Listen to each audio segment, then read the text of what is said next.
চলো তাহলে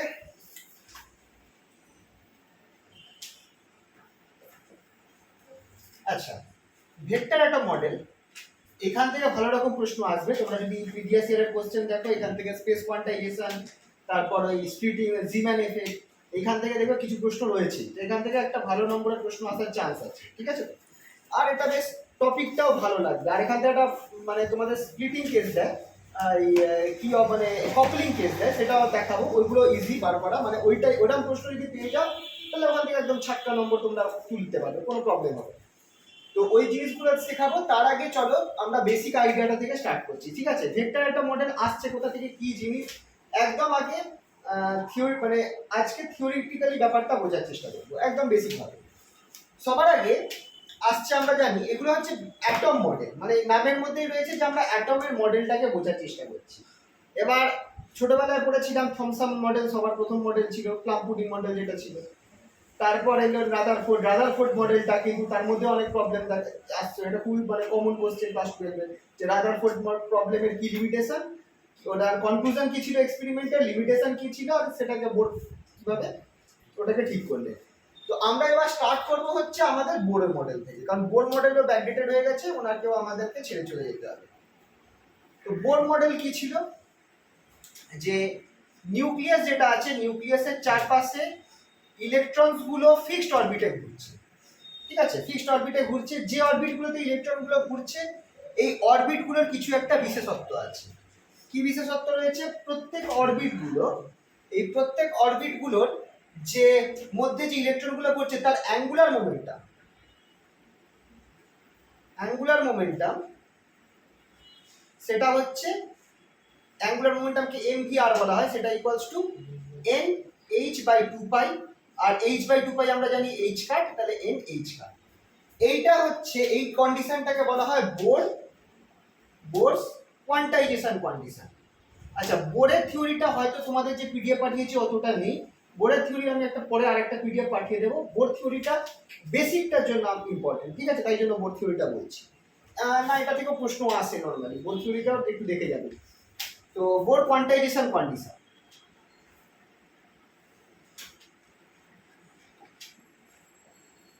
এইটা mvr equals to nh cut, h কাট হচ্ছে h/2 পাই। n টা কি এখানে বোর বলেছিলেন, n যেটা সেটা হচ্ছে প্রিন্সিপাল কোয়ান্টাম নাম্বার অ্যাকচুয়ালি। কারণ বোরের টাইমে আমরা জানি, কেমিস্ট্রিতে পড়েছিলাম যে ইলেকট্রনের 4টে কোয়ান্টাম নাম্বার দিয়ে সিগনিফাই করা হয়, principal quantum number, angular momentum quantum number, magnetic আর spin quantum number.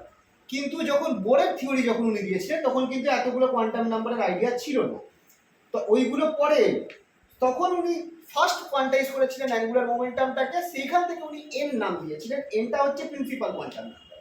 Principal quantum number আমার অরবিটটাকে রিপ্রেজেন্ট করে, মানে প্রথম অরবিট হচ্ছে n ইকুয়ালস টু 1, দ্বিতীয় orbit n equals to 2, third orbit n equals to 3। তার মানে অবভিয়াসলি খেয়াল করবে বোরের থিওরি কিন্তু ছিল সার্কুলার অরবিট, যে সার্কেলার, আমরা এখনো কল্পনা করলে বোরের অরবিটই কল্পনা করি, আমরা কিন্তু ইলিপ্টিক্যাল অরবিট যেটা পরে এসেছে সেটা কিন্তু আমরা ভাবি, আমরা কিন্তু সার্কুলার অরবিটই ভাবি। তো অ্যাটমস গুলো এরকম সার্কুলার অরবিটে, ইলেকট্রনস গুলো নিউক্লিয়াসের চারপাশে এরকম সার্কুলার অরবিটে ঘুরছে। অরবিটের এই যে সংখ্যা যত বাড়বে আমার কি হবে, অরবিটের সাইজ বাড়ছে, ফার্স্ট অফ অল এনার্জিও বাড়ছে।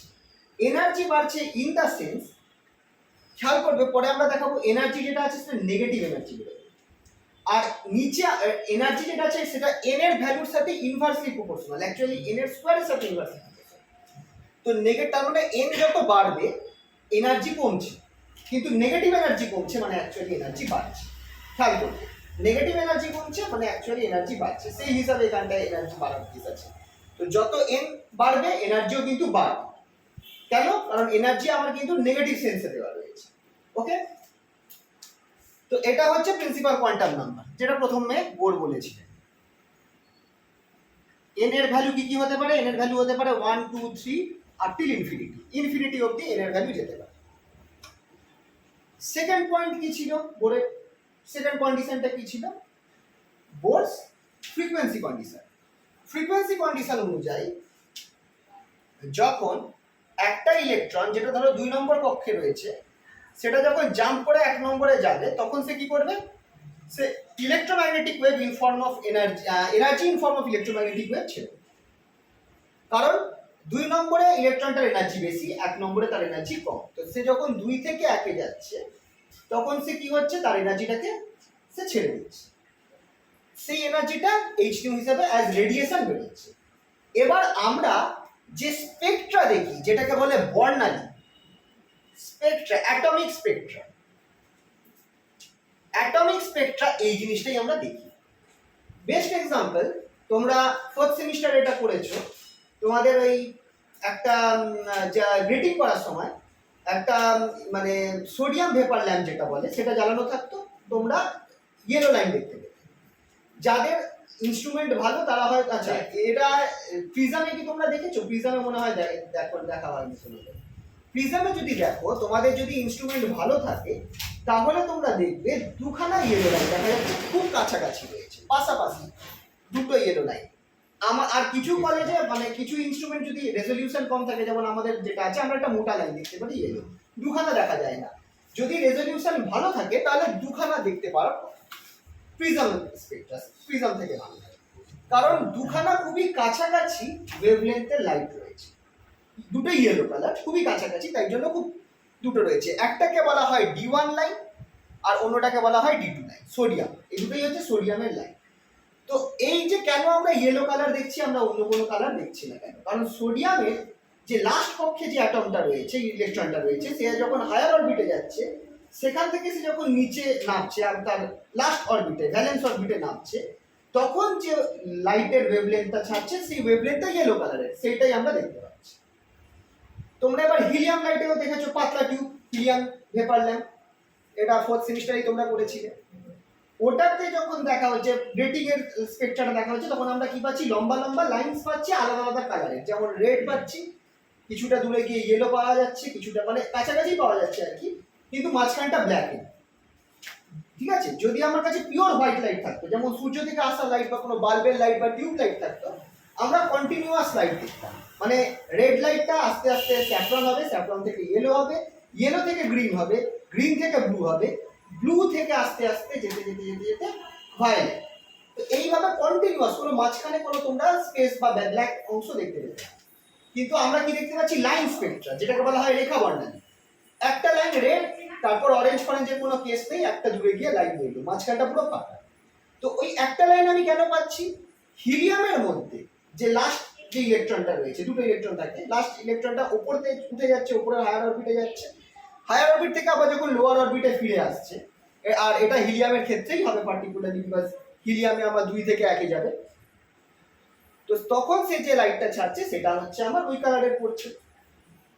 এবার সে কোন অরবিট থেকে সে ফিরছে, কোন অরবিট থেকে সে জাম্প করছে 1 নম্বরে, সেই অনুযায়ী সে আলাদা আলাদা কালার ছাড়বে। যদি সে 3 থেকে 1 এ যায় তাহলে আলাদা কালার, কারণ যত এনার্জি ডিফারেন্সটা বাড়বে, 3 থেকে 1 এ গেলে আমার বেশি এনার্জি থেকে কম এনার্জিতে যাচ্ছে, তুলনামূলক 2 থেকে 1 এ যাওয়া মানে কম এনার্জি ডিফারেন্স, তার মানে যত এনার্জি বাড়বে ওয়েভলেন্থ কমবে, তার মানে আমার তত আমি ভায়োলেট কালারের দিকে পাবো।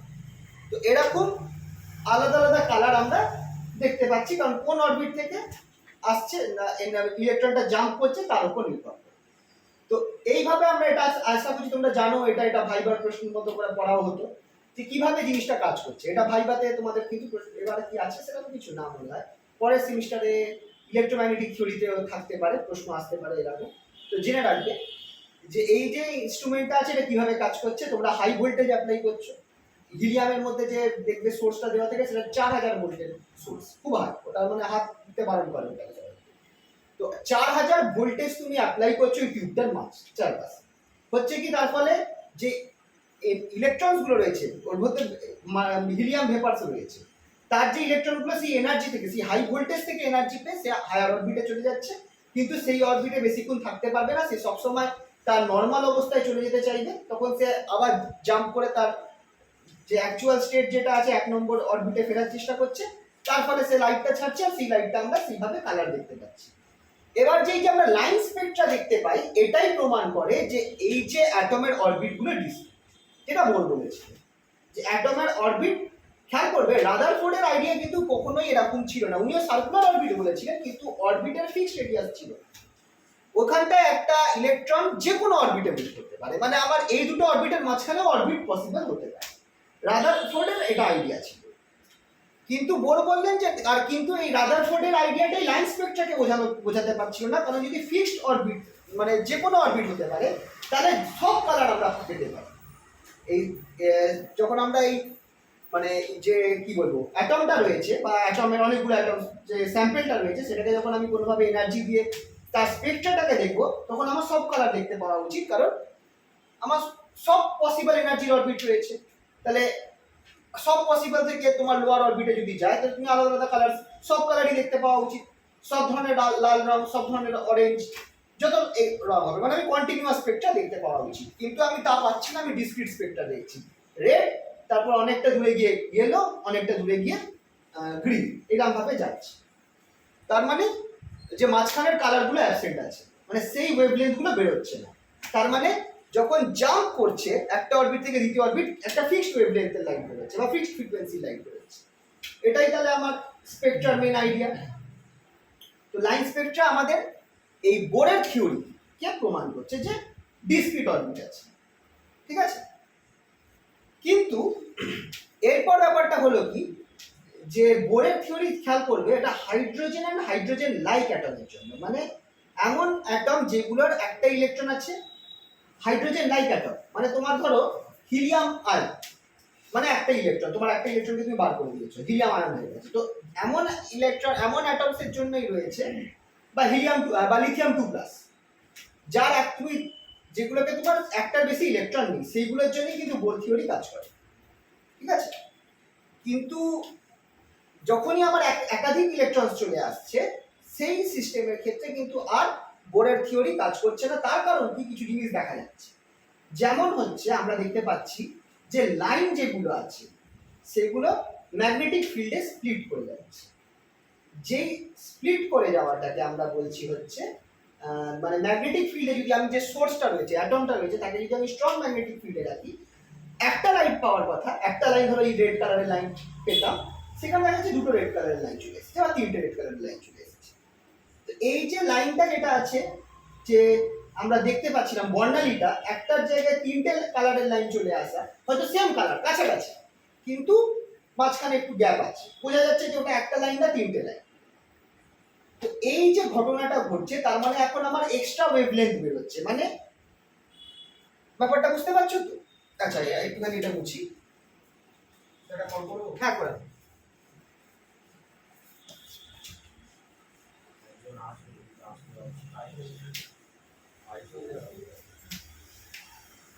বলছি যখন তিনটে ওয়েভলেন্থ বেরোচ্ছে তার মানে কি অরবিটের সংখ্যা বেড়ে যাচ্ছে?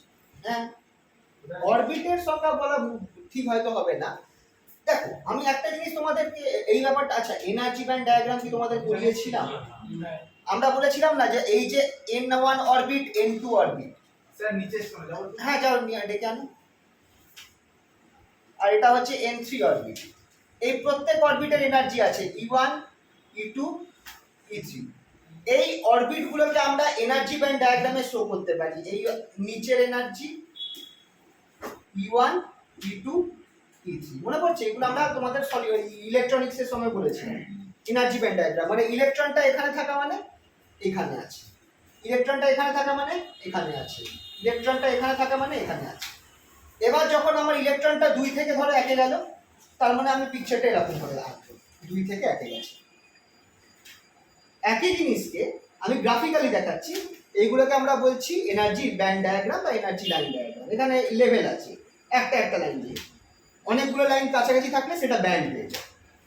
এবার স্প্লিট হওয়া মানে অরবিট সেই অর্থে ভাঙবে না, বাট এনার্জি আরো মানে এই যে লাইনটা রয়েছে এটাকে আমরা এইভাবে গ্রাফে দেখাবো। ধরো 2 নম্বর লাইন আছে, তো এটা এরকম দুটো পার্টে দিয়ে গেল। খেয়াল করো E2 যেটা আছে সেটা এখন E2A আর E2B হয়ে গেল। এইভাবে এনার্জি ব্যান্ড এনার্জি যে লেভেলটা আছে সেটা স্প্লিট হয়, এটাকে বলা হয় স্প্লিটিং। হ্যাঁ হ্যাঁ স্যার, তার মানে এখন আমার কাছে 2A থেকে একটা ইলেকট্রন আমার 1 নম্বরে নামতে পারে, আবার এই এনার্জি থেকে একটা ইলেকট্রন আমার এখানে নামতে পারে। দুটোর জন্য দু রকম লাইন পাবে, দু রকম কালার পাবে, হ্যাঁ কি না? এখন যেহেতু ব্রেক হয়ে গেছে, স্প্লিট হয়ে গেছে, মানে দুটো আলাদা আলাদা এনার্জি লেভেল অ্যাভেলেবেল আছে। এবার সেটা হয়তো অরবিট নাও হতে পারে, তার কিছু কারণ আছে, ওই ব্যাপারটা আমি পরে দুটো বলছি। কালার কি আলাদা হবে নাকি দুটো কাছাকাছি কালার, অ্যাকচুয়ালি আলাদা, কারণ ওয়েভলেন্থ ডিফারেন্ট। দেখো রেড আমরা যে দেখি না, রেডেরও অনেক ভ্যারিয়েশন আছে, ডিপ রেড, ক্রিমসন রেড, প্রত্যেক কালারের আলাদা আলাদা ওয়েভলেন্থ। শুধু রেড আমরা বলছি, কিন্তু রেডেরও একটা রেঞ্জ আছে। রেড কালার হচ্ছে 6,600 কত অ্যামস্ট্রং থেকে আরো কত, মানে একটা রেঞ্জ আছে। ওই রেঞ্জের মধ্যে তুমি রেডের সব ডিপ রেড থেকে একদম লাইট কালারের রেড অবধি, অরেঞ্জ হওয়ার আগে অবধি তুমি সব রেড কালার দেখতে পাচ্ছ। প্রত্যেকগুলো আলাদা আলাদা রেড আছে, বুঝতে পারলে? এবার যেহেতু এই দুটো এনার্জি খুব কাছে, তুমি দুটোকেই তুমি রেড দেখবে, কিন্তু দুটোই হয়তো আলাদা রেড হবে, সেম রেড হবে না, দুটোর ওয়েভলেন্থ আলাদা হবে। ঠিক যেমন আমরা সোডিয়াম ডি লাইন যেটা D1 আর D2, দুটো ইয়েলো লাইট মনে হয়, দুটো খুব কাছাকাছি দেখা যায়, এত কাছাকাছি যে অনেক ইনস্ট্রুমেন্ট ওটাকে ধরতে পারে না, একটা মোটা লাইন দেখা যায়, কিন্তু ওটার কিন্তু দুটো আলাদা ওয়েভলেন্থ ছাড়ছে। D1 আর D2 ওয়েভলেন্থ আলাদা, তার মানে দুটো আলাদা কালার বলা যেতে পারে, দেখে ইয়েলো মনে হয়। তো এরকম কেস হচ্ছে, যেহেতু একটা লাইন স্প্লিট হচ্ছে, আর এরা স্প্লিট হলেও খুব বেশি ডিফারেন্স এদের মধ্যে হবে না, এরা কাছাকাছিই থাকে। তাই জন্য আমি কি দেখবো, একই কালার দেখে মনে হবে, কিন্তু এটুকুনি মাথায় রাখবে যে তাদের ওয়েভলেন্থ কিন্তু আলাদা, কারণ ফ্রি এনার্জি ডিফারেন্স হয়ে গেছে। বোঝা গেল এই অবধি?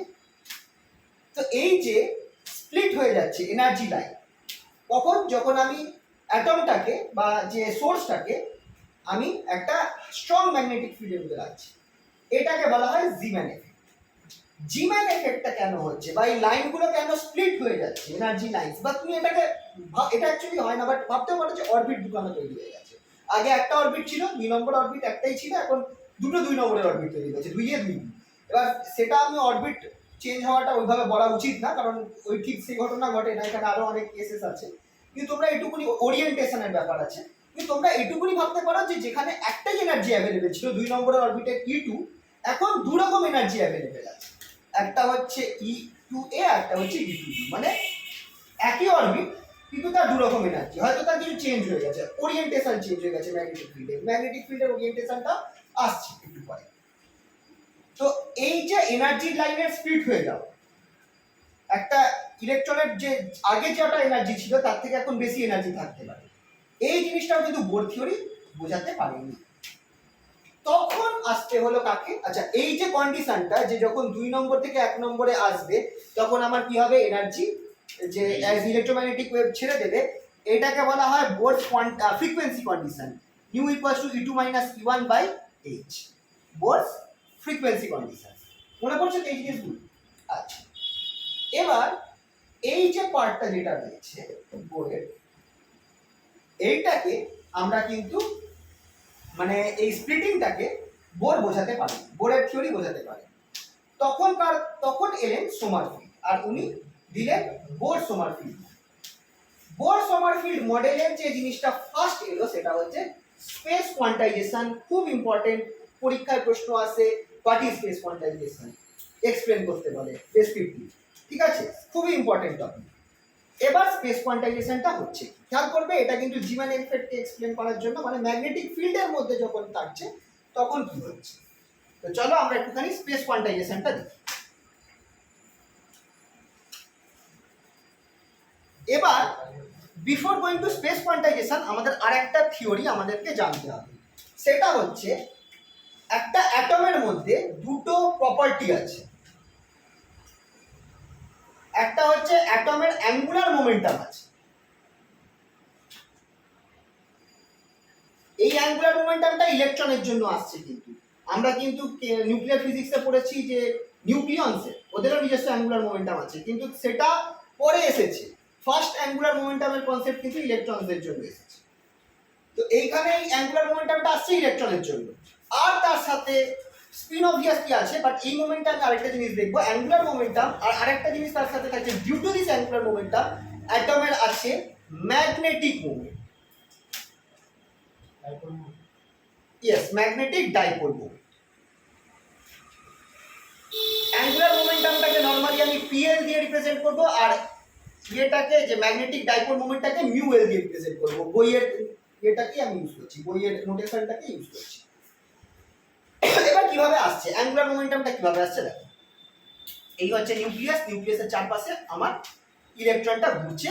ইলেকট্রনটার যে ভেলোসিটি, ইলেকট্রনটার ভেলোসিটিটা এই ডাইরেকশনে ইলেকট্রনটা রিভলভ করছে। মানে তোমরা যদি উপর থেকে দেখো anti clockwise revolution.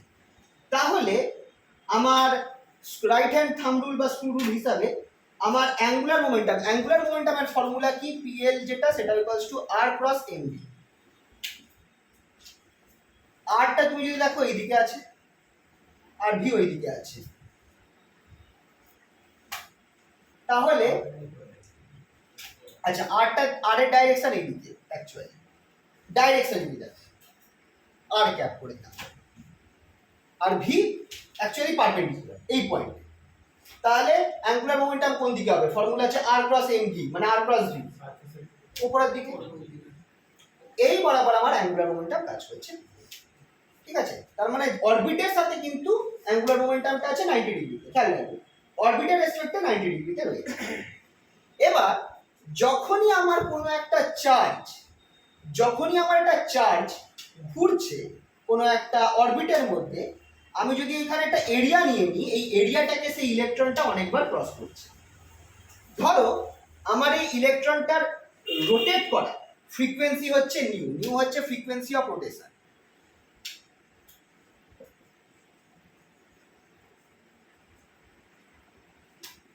ইলেকট্রনটার frequency of rotation, তাহলে এই এরিয়াটাকে মানে 1 সেকেন্ডে ইলেকট্রনটা কবার ক্রস করবে?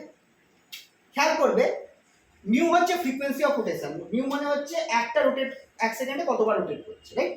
তো নিউ টাইমস রোটেট করছে 1 সেকেন্ডে। তাহলে খেয়াল করে দেখো এই এরিয়াটাকে, এই একটাই ইলেকট্রন, এই যে ইলেকট্রনটা এখানে রয়েছে, এই এরিয়াটাকে এই অরবিটের মধ্যে নিয়েছি পারপেন্ডিকুলারলি, কতবার ক্রস করবে? নিউ টাইমস ক্রস করবে। তার মানে আমি যদি শুধু ইলেকট্রনটাকে না দেখে শুধু আমি এখানে চোখ রাখি, আমার মনে হবে যে এই এরিয়াটার মধ্যে দিয়ে নিউখানা ইলেকট্রন চলে যাচ্ছে 1 সেকেন্ডের মধ্যে। সেই জিনিসটা কারেন্টকে রিপ্রেজেন্ট করে, charge flowing through unit area per second, that is current. তাহলে আমার এইখান দিয়ে আমার কি মনে হবে কত পরিমাণ কারেন্ট পাস করছে, কতগুলো চার্জ যাচ্ছে ইনটু চার্জ নাম্বার। এবার আমি দেখছি নিউ সংখ্যক চার্জ পাস করছে 1 সেকেন্ডে, তাহলে নিউ সংখ্যক চার্জ আর চার্জের অ্যামাউন্টটা কত? ই, তাহলে ই নিউ। এটাকে এন ইও তোমরা পড়েছিলে, এটা ইলেকট্রোস্ট্যাটিক্সে ছিল, কারেন্ট ইলেকট্রিসিটিতে ছিল। এটা হচ্ছে কারেন্ট যেটা আমার এই অরবিটের মধ্যে ফ্লো করছে, রাইট? এবার কারেন্ট আমার এই অরবিটে ফ্লো করছে, কারেন্টের ডাইরেকশনটা কোন দিকে হবে সেটা বলো, মানে ক্লকওয়াইজ না অ্যান্টি ক্লকওয়াইজ? ক্লকওয়াইজ, ভেলোসিটির উল্টো দিকে। যেহেতু এটা একটা ইলেকট্রন নেগেটিভলি চার্জ, আমার কিন্তু ভেলোসিটিটা এখানে দেখলে অ্যান্টি ক্লকওয়াইজ দেখছি, কারেন্টটা আমার কিন্তু ক্লকওয়াইজ হবে। এবার কারেন্টটা যদি আমার ক্লকওয়াইজ হয়, তাহলে এবার আমাকে বলো যে একটা কারেন্ট ক্যারিং লুপ, এটা ম্যাগনেটিজমে ছিল, হয়তো তোমরা অত ভালোভাবে পড়োনি। এটা একটা খুব সুন্দর নিয়ম আছে যে যদি স্ট্রেট ওয়্যার হয় তার মধ্যে কারেন্ট যাচ্ছে, তুমি বুড়ো আঙুলটাকে কারেন্টের দিকে করো আর হাত দিয়ে তুমি ধরার চেষ্টা করো, তোমার আঙুলের ডাইরেকশন গুলো ম্যাগনেটিক ফিল্ডকে রিপ্রেজেন্ট করবে, মানে গোল হয়ে ঘুরবে। আর যদি কারেন্ট নিচের দিকে যায় তাহলে এইভাবে ধরো, তাহলে তুমি দেখবে এইভাবে কারেন্ট ঘুরছে, রাইট?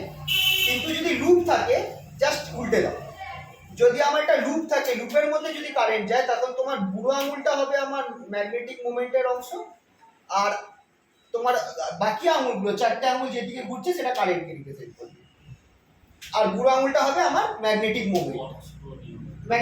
হ্যাঁ, তাহলে কারেন্টটা যেহেতু এই দিকে আছে, মানে আমার কিন্তু ম্যাগনেটিক মোমেন্ট কোন দিকে কাজ করছে? নিচের দিকে। এই জায়গাটা মনে পড়লো,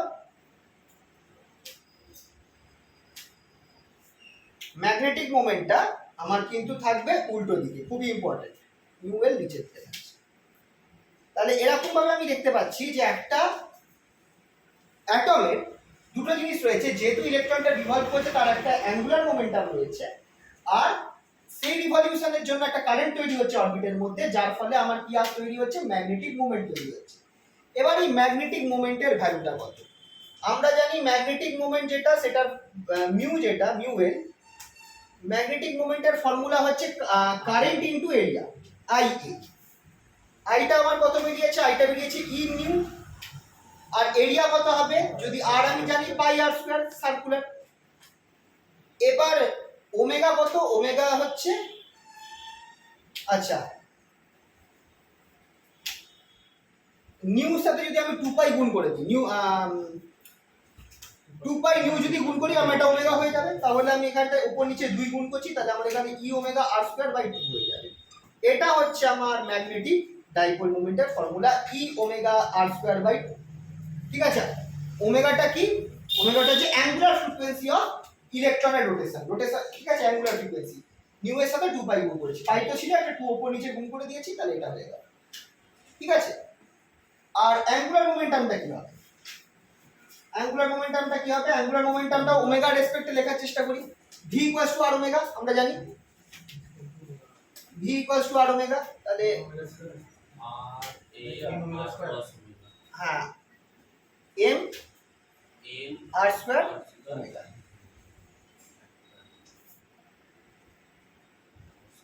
V equals to r omega, তাহলে মিউ পেয়েছি আর পিএল পেয়েছি অ্যাঙ্গুলার মোমেন্টাম, আর ম্যাগনেটিক মোমেন্ট পেয়েছি মিউ এল।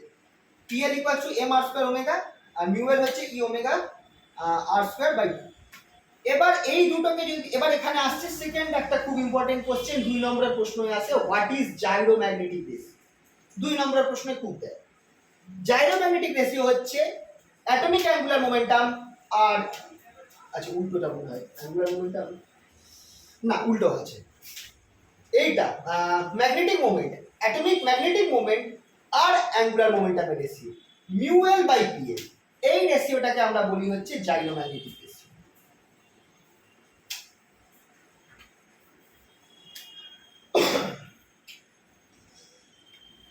খুবই ইম্পর্টেন্ট।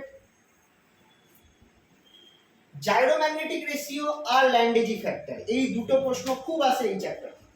ল্যান্ডেজি ফ্যাক্টরের একটা বড় ক্যালকুলেশন আছে, ওটা পরে আসবে অ্যানোমালাস জিমেন এফেক্টে, কিন্তু ওই প্রশ্নগুলো খুব আসে। Gyromagnetic ratio equals to mu L by PL. মজার ব্যাপার, এটা একটা কনস্ট্যান্ট বেরোবে, কিভাবে কনস্ট্যান্ট বেরোবে সেটা দেখো। আর এটা কিন্তু ইম্পর্টেন্ট, এটা কিন্তু 2 নম্বরের প্রশ্নে আসে, what is gyromagnetic ratio. Bohr magnetron, what is Bohr magnetron, এই প্রশ্নগুলো কিন্তু খুব আসে 2 নম্বরের এখান থেকে আসে।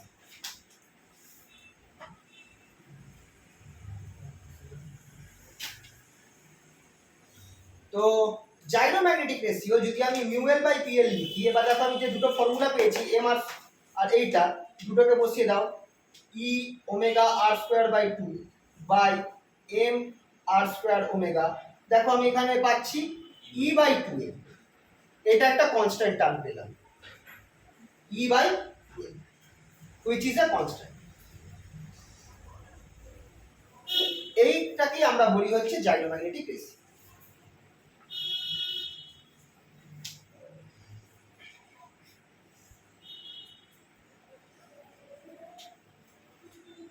এবার তাহলে এই ফর্মুলাটা আমাদের মনে রাখতে হবে, mu L by PL equals to e by 2এল। এবার পিএলটা কি, পিএল যেটা সেটা হচ্ছে L H cut by Bohr's quantum condition. আচ্ছা এখানটা একটা কাজ করা হয়েছে, এখানে একটুখানি উঠিয়ে দিচ্ছি বোর সোমারফিল্ড। আচ্ছা এখানটা একটু ডিফার করেছে, যখন বোর ইউজ করেছিলেন ওনার থিওরি, তখন কিন্তু অ্যাঙ্গুলার মোমেন্টামে শুধু উনি ডিফাইন করেছিলেন যে যে অরবিটের মধ্যে ইলেকট্রনগুলো ঘুরছে সেই অরবিটে অ্যাঙ্গুলার মোমেন্টামটা এই এইচ কাটের বা এইচ বাই 2 পাই এর মাল্টিপল হবে। সেই মাল্টিপল টার্মটা উনি এন ধরেছিলেন, সেটা মানে অ্যাঙ্গুলার মোমেন্টাম হয়ে গেছে, সরি প্রিন্সিপাল কোয়ান্টাম নাম্বার হয়ে গেছে। কিন্তু পরে যখন এটা মডিফাই হলো, যখন দেখা গেল যে আমাদের সোমারফিল্ড দেখলেন যে না এখানে আমাকে মডিফাই করতে হচ্ছে, অ্যাঙ্গুলার মোমেন্টাম ঢুকে যাচ্ছে, তখন উনি দেখলেন যে অ্যাঙ্গুলার মোমেন্টাম আর এই যে কি বলে ম্যাগনেটিক মোমেন্টটা কিন্তু অ্যাঙ্গুলার মোমেন্টামের জন্যই আসছে, ঠিক কি না? এইটাকে বোঝাবার জন্য উনি করলেন কি, বোরের কন্ডিশনটাকে ইউজ করলেন, কিন্তু এখন উনি আর এখানে এন ইউজ না করে এই অ্যাঙ্গুলার মোমেন্টাম যেটা আছে সেটাকে এল করে দিলেন। এইটা হয়ে গেল এল, এখন আর মানে প্রিন্সিপাল কোয়ান্টাম নাম্বার রইলো না, এল আমার হয়ে গেল অরবিটাল বা angular momentum quantum number, orbital slash angular momentum quantum number, angular momentum quantum number. তো খেয়াল করো, বোর এটাকে যখন ইউজ করেছিলেন এখানে এন ছিল যেটা প্রিন্সিপাল কোয়ান্টাম নাম্বার, কারণ তখন উনি ওটাই বুঝেছিলেন। তখনও কিন্তু অ্যাঙ্গুলার মোমেন্টামটা মানে দেখেছিলেন যে অ্যাঙ্গুলার মোমেন্টামটা কনস্ট্যান্ট থাকছে, কিন্তু উনি কিন্তু সেইভাবে কাজে লাগাবার জিনিসটা উনি ধরেননি, তাই জন্য এন দিয়েই ছেড়ে দিয়েছিলেন। পরে দেখা গেল যে না, এন তো আছে, এনটা আমার এনার্জিটাকে রিপ্রেজেন্ট করবে, অরবিটাল এনার্জিকে, কিন্তু অ্যাঙ্গুলার মোমেন্টামকে রিপ্রেজেন্ট করতে গেলে আমাকে আলাদা কোয়ান্টাম নাম্বার নিতে হবে which is different from n, বা প্রিন্সিপাল কোয়ান্টাম নাম্বার থেকে আলাদা নিতে হবে।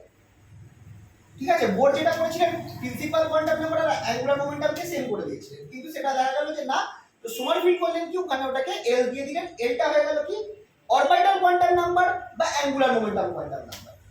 কিন্তু এটাও কিন্তু আমার ইন্টিজার, ইন্টিজার মানে হচ্ছে আমার এর ভ্যালু হবে 1 2 3 4 হোল নাম্বারস হবে। এবার কত অবধি যাবে, এটা স্টার্ট হবে 0 থেকে, যাবে হবে আপ টিল n-1 অবধি। এটা আমরা কোয়ান্টাম নাম্বার পড়ার সময় পড়েছিলাম ছোটবেলায়, যে n এর ভ্যালু 1 টু ইনফিনিটি হয়, l যেটা আছে অ্যাঙ্গুলার মোমেন্টাম বা অরবিটাল কোয়ান্টাম নাম্বার, এটা ভ্যালু স্টার্ট হয় 0 থেকে, যায় আপ টিল n-1। মানে প্রত্যেক এনার্জি, এবার এখানে মজা, প্রত্যেক প্রিন্সিপাল কোয়ান্টাম নাম্বারের জন্য আমার অনেকগুলো অ্যাঙ্গুলার মোমেন্টাম কোয়ান্টাম নাম্বার থাকতে পারে, একমাত্র প্রথমটা বাদ দিয়ে। প্রথমে n ইকুয়ালস টু 1, তার জন্য একটাই পসিবল আছে 0, কিন্তু দ্বিতীয়টার জন্য মানে that is n equals to 2 এর জন্য দুটো হবে 0 আর 1, n ইকুয়ালস টু 3 এর জন্য তিনটে হবে 0 1 2, n ইকুয়ালস টু 3 এর জন্য, মানে 1 এর জন্য একটা, 2 এর জন্য দুটো, 3 এর জন্য তিনটে, মানে n এর সংখ্যা যত হবে, n এর ভ্যালু যত হবে, ততগুলোই আমার l পাওয়া যায়, রাইট? এবার তাহলে পিটাকে রিপ্রেজেন্ট করছে, খেয়াল করো আমরা এটা পড়েছিলাম যে পি যেটা আছে সেটা কিন্তু শেপটাকে ডিটারমাইন করে, যে কি টাইপের শেপ হবে, এসপিডিএফ, ডাবল ডাম্বল শেপ, মনে পড়ছে কেমিস্ট্রিতে? তো এই যে অ্যাঙ্গুলার মোমেন্টাম যেটা আছে সেটা থেকে আমরা, যেমন এস যেটা আছে, যেটা হচ্ছে l ইকুয়ালস টু 0 আছে, চলো একটু পরে আবার আসবো। একটা কেস আছে, l এর ভ্যালু যদি 0 হয় সেটা রিপ্রেজেন্ট করবে সার্কুলার শেপ হবে অলরেডি, কিন্তু যদি আমার s ইকুয়ালস টু 1 হয়, দ্যাট ইজ পি, পি এর আই থিংক ডাম্বল শেপ হয় নাকি না, কি পি এর অর পি এর হচ্ছে এরকম ডাম্বল শেপ, ডাম্বেলও অনেক ভাগ আছে। হ্যাঁ, আবার ডি এর আরেক রকম শেপ হয়, এখন শেপগুলো আমার ঠিক মনে নেই, তো এইটুকুনি বোঝা যাচ্ছে। তো একই অরবিট, একই এনার্জি, শেপগুলো আলাদা। এবার এদের এনার্জি ততক্ষণ সেম থাকছে যতক্ষণ না কোনো ম্যাগনেটিক ফিল্ড হচ্ছে, যেমনি ম্যাগনেটিক ফিল্ড হচ্ছে এদের ওরিয়েন্টেশন স্পেসের মধ্যে চেঞ্জ হয়ে যাচ্ছে, আর সেখান থেকে তাদের এনার্জি চেঞ্জ হয়ে যাচ্ছে। ঠিক আছে, আচ্ছা এইটা গেল। আচ্ছা এখান থেকে আরেকটা পার্ট আছে, পি এর কত বেরোলো, এল এল এইচ কাট বেরিয়েছে,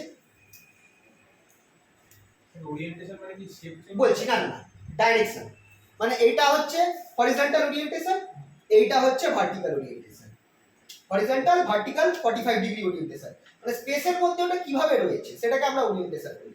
এইটা হচ্ছে হরিজন্টালি রয়েছে, এটা একরকম ওরিয়েন্টেশন, এরকম করলাম 45 ডিগ্রি অ্যাঙ্গেলে রয়েছে হরিজন্টাল থেকে, এটা আরেকটা ওরিয়েন্টেশন, এরকম করে দিলাম হরিজন্টাল থেকে 90 ডিগ্রি বা ভার্টিক্যালে রয়েছে, এটা আরেকটা ওরিয়েন্টেশন। ওরিয়েন্টেশন হচ্ছে কি রকম অবস্থায় রয়েছে, ঠিক আছে? আচ্ছা তাহলে মিউ এলটা কত হচ্ছে, equals to e by 2m PL, PL এর মানটা বসিয়ে দাও, ই বাই 2m, পিএল এর জায়গায় আমি বসাবো হচ্ছে এল এইচ কাট, এইচ কাটটা এখানে ঢুকিয়ে দাও, mu l equals to e h cut by 2m into l, और মিউ এল ইকুয়ালস টু, এলটাকে সামনে আনলাম, ই এইচ কাটের জায়গায় ই এইচ বাই 4 পাই এল, और एल यू बी। কি করলাম দেখো, এইচ কাটের জায়গায় h/2 পাই বসিয়েছি, তার জন্য নিচে 4 পাই হয়ে গেছে। তাহলে এই যে EH/4 m এই জিনিসটাকে আমি মিউ বি বলছি। এই যে নতুন টার্মটা এলো,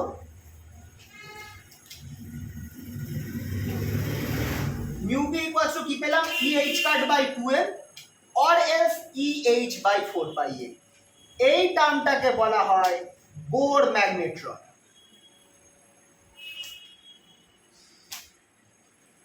এটাও একটা ইম্পর্টেন্ট 2 নম্বরের প্রশ্ন। আচ্ছা, আরেকটা জিনিস তোমরা এরকম ভাবে পেয়েছো বোর ম্যাগনেট্রন ছাড়া, ম্যাগনেটন না, নিউক্লিয়ার ম্যাগনেটন। মনে পড়ছে যখন নিউক্লিয়ার ফিজিক্স পড়াচ্ছিলাম আগের সেমিস্টারে, আমরা একটা নিউক্লিয়ার ম্যাগনেটন টার্ম পেয়েছিলাম। আর দেখা গেছিল যে ওই নিউট্রন যেটা আছে, নিউট্রনেরও কিন্তু একটা নিউক্লিয়ার মানে ম্যাগনেটিক মোমেন্ট থাকে, যেখানে নিউট্রন আনচার্জ, তারও একটা নেগেটিভ ম্যাগনেটিক মোমেন্ট থাকে। কোয়ার্ক মডেলের জন্য ইয়েস, আমরা জানি স্পিন, আর ওদের মোমেন্টামটা আসছে স্পিনের জন্য। ঠিক আছে, তো বোর ম্যাগনেটন কি, এটা প্রশ্ন আসে। এটা হচ্ছে আমার অ্যাটমিক ম্যাগনেটস গুলো, বা এই যে magnetic moment, atomic magnetic moment, এগুলোর ভ্যালু তো খুবই ছোট। কারণ তুমি খেয়াল করে দেখো, এখানটায় নিচে মানে এইচ কার্ডটা আছে বা এইচ আছে, এইচ এর ভ্যালু 10⁻34 অর্ডার, ই হচ্ছে 19, তার সাথে আবার 10⁻19 মানে -34 -19 যোগ হচ্ছে, আর তার সাথে এখানে 31 আছে, তো সেটা গেলেও খুব একটা মানে সংখ্যাটা আমার উপরেই বড় থাকছে, মাইনাস মানে বিশাল ছোট সংখ্যা পাওয়া যায়, রাইট? তো এটা খুবই ছোট সংখ্যা। তো যেমন ধরো, যখন আমাকে অ্যাস্ট্রোনমিক্যালি হিউজ জিনিস যখন আমাকে মেজার করতে হয়, আমরা তখন লাইট ইয়ার ইউজ করি ডিসটেন্সের জন্য, তখন আর মিটার সেন্টিমিটার আমরা ফেলি না, কারণ ভয়ঙ্কর মানে সংখ্যা চলে যাবে। এটার ক্ষেত্রে তেমনই, যেহেতু খুবই ছোট, আমরা এই জন্য একটা নতুন ইউনিট ডিফাইন করছি, বোর ম্যাগনেট্রন। এর রেসপেক্টে আমি যত ম্যাগনেটিক মোমেন্টস আসবে, অ্যাটমিক ম্যাগনেটিক মোমেন্টস, তাদেরকে আমরা এর রেসপেক্টে, মানে এইটার ক্ষেত্রে কত ম্যাগনেটিক মোমেন্ট আছে, 3 বোর ম্যাগনেটন সমান আছে, বা 2.5 বোর ম্যাগনেটন সমান আছে, মানে আমি একটা ইউনিট ডিফাইন করেছি। It is an unit to measure the atomic magnetic moments. ঠিক আছে, কারণ ম্যাগনেটিক মোমেন্টস খুবই ছোট হয়, সেটা মেজার করার জন্য আমরা একটা নতুন ইউনিট ডিফাইন করেছি, which is a constant value. কারণ এখানে সকলে ই, এইচ, আই আর এম, আর চার তো নিশ্চয়ই সবগুলোই কনস্ট্যান্ট ভ্যালু, তাহলে এটাও একটা কনস্ট্যান্ট। এই কনস্ট্যান্টটাকে বলা হয় বোর ম্যাগনেটন। 2 নম্বরের প্রশ্নে আসে ঠিক বোর ম্যাগনেটন কি। ঠিক আছে, 2 বা 1 নম্বর। আচ্ছা, একই রকম ভাবে আরেকটা প্রপার্টি আছে যে কোনো অ্যাটম, ইলেকট্রনসের, এটা অ্যাটমসের প্রপার্টি বলা ভুল হবে, এটা ইলেকট্রনের প্রপার্টি, সেটা হচ্ছে স্পিন। এবার একটা জিনিস তোমরা দেখবে, ইলেকট্রনকে কিন্তু আমরা পার্টিকেল হিসাবে আমরা রিপ্রেজেন্ট করতে পারি না। খেয়াল করবে, electron is a point particle, মানে তুমি কিন্তু কোথাও সেরকম অর্থে পাওনি যে ইলেকট্রনের একটা রেডিয়াস আছে, because it's a point particle. The concept of point particle মানে হচ্ছে তার কোনো জিওমেট্রি, তার কোনো মানে ভলিউম সে অকুপাই করে। রিয়েল গ্যাসের ক্ষেত্রে মনে করো কনসেপ্টটা, যে ধরা হয়েছিল যখন, সরি রিয়েল না, আইডিয়াল গ্যাস, যে আইডিয়াল গ্যাসগুলো সব পয়েন্ট পার্টিকেলস, মানে অতগুলো মলিকিউল থাকলেও তারা কোনো স্পেস কনজিউম করছে না। ঠিক তো, তো এরকমই ইলেকট্রনটাকেও পয়েন্ট পার্টিকেল ধরা হচ্ছে, খুবই ছোট, মানে তার কোনো অ্যাকচুয়ালি সাইজ নেই, কোনো রেডিয়াস নেই। তো সেরকম একটা জিনিস যার কোনো রেডিয়াস নেই, সেটা যে এরকম ভাবে বনবন করে ঘুরছে, স্পিন হচ্ছে, সেটাও কিন্তু আমরা কল্পনা করতে পারি না।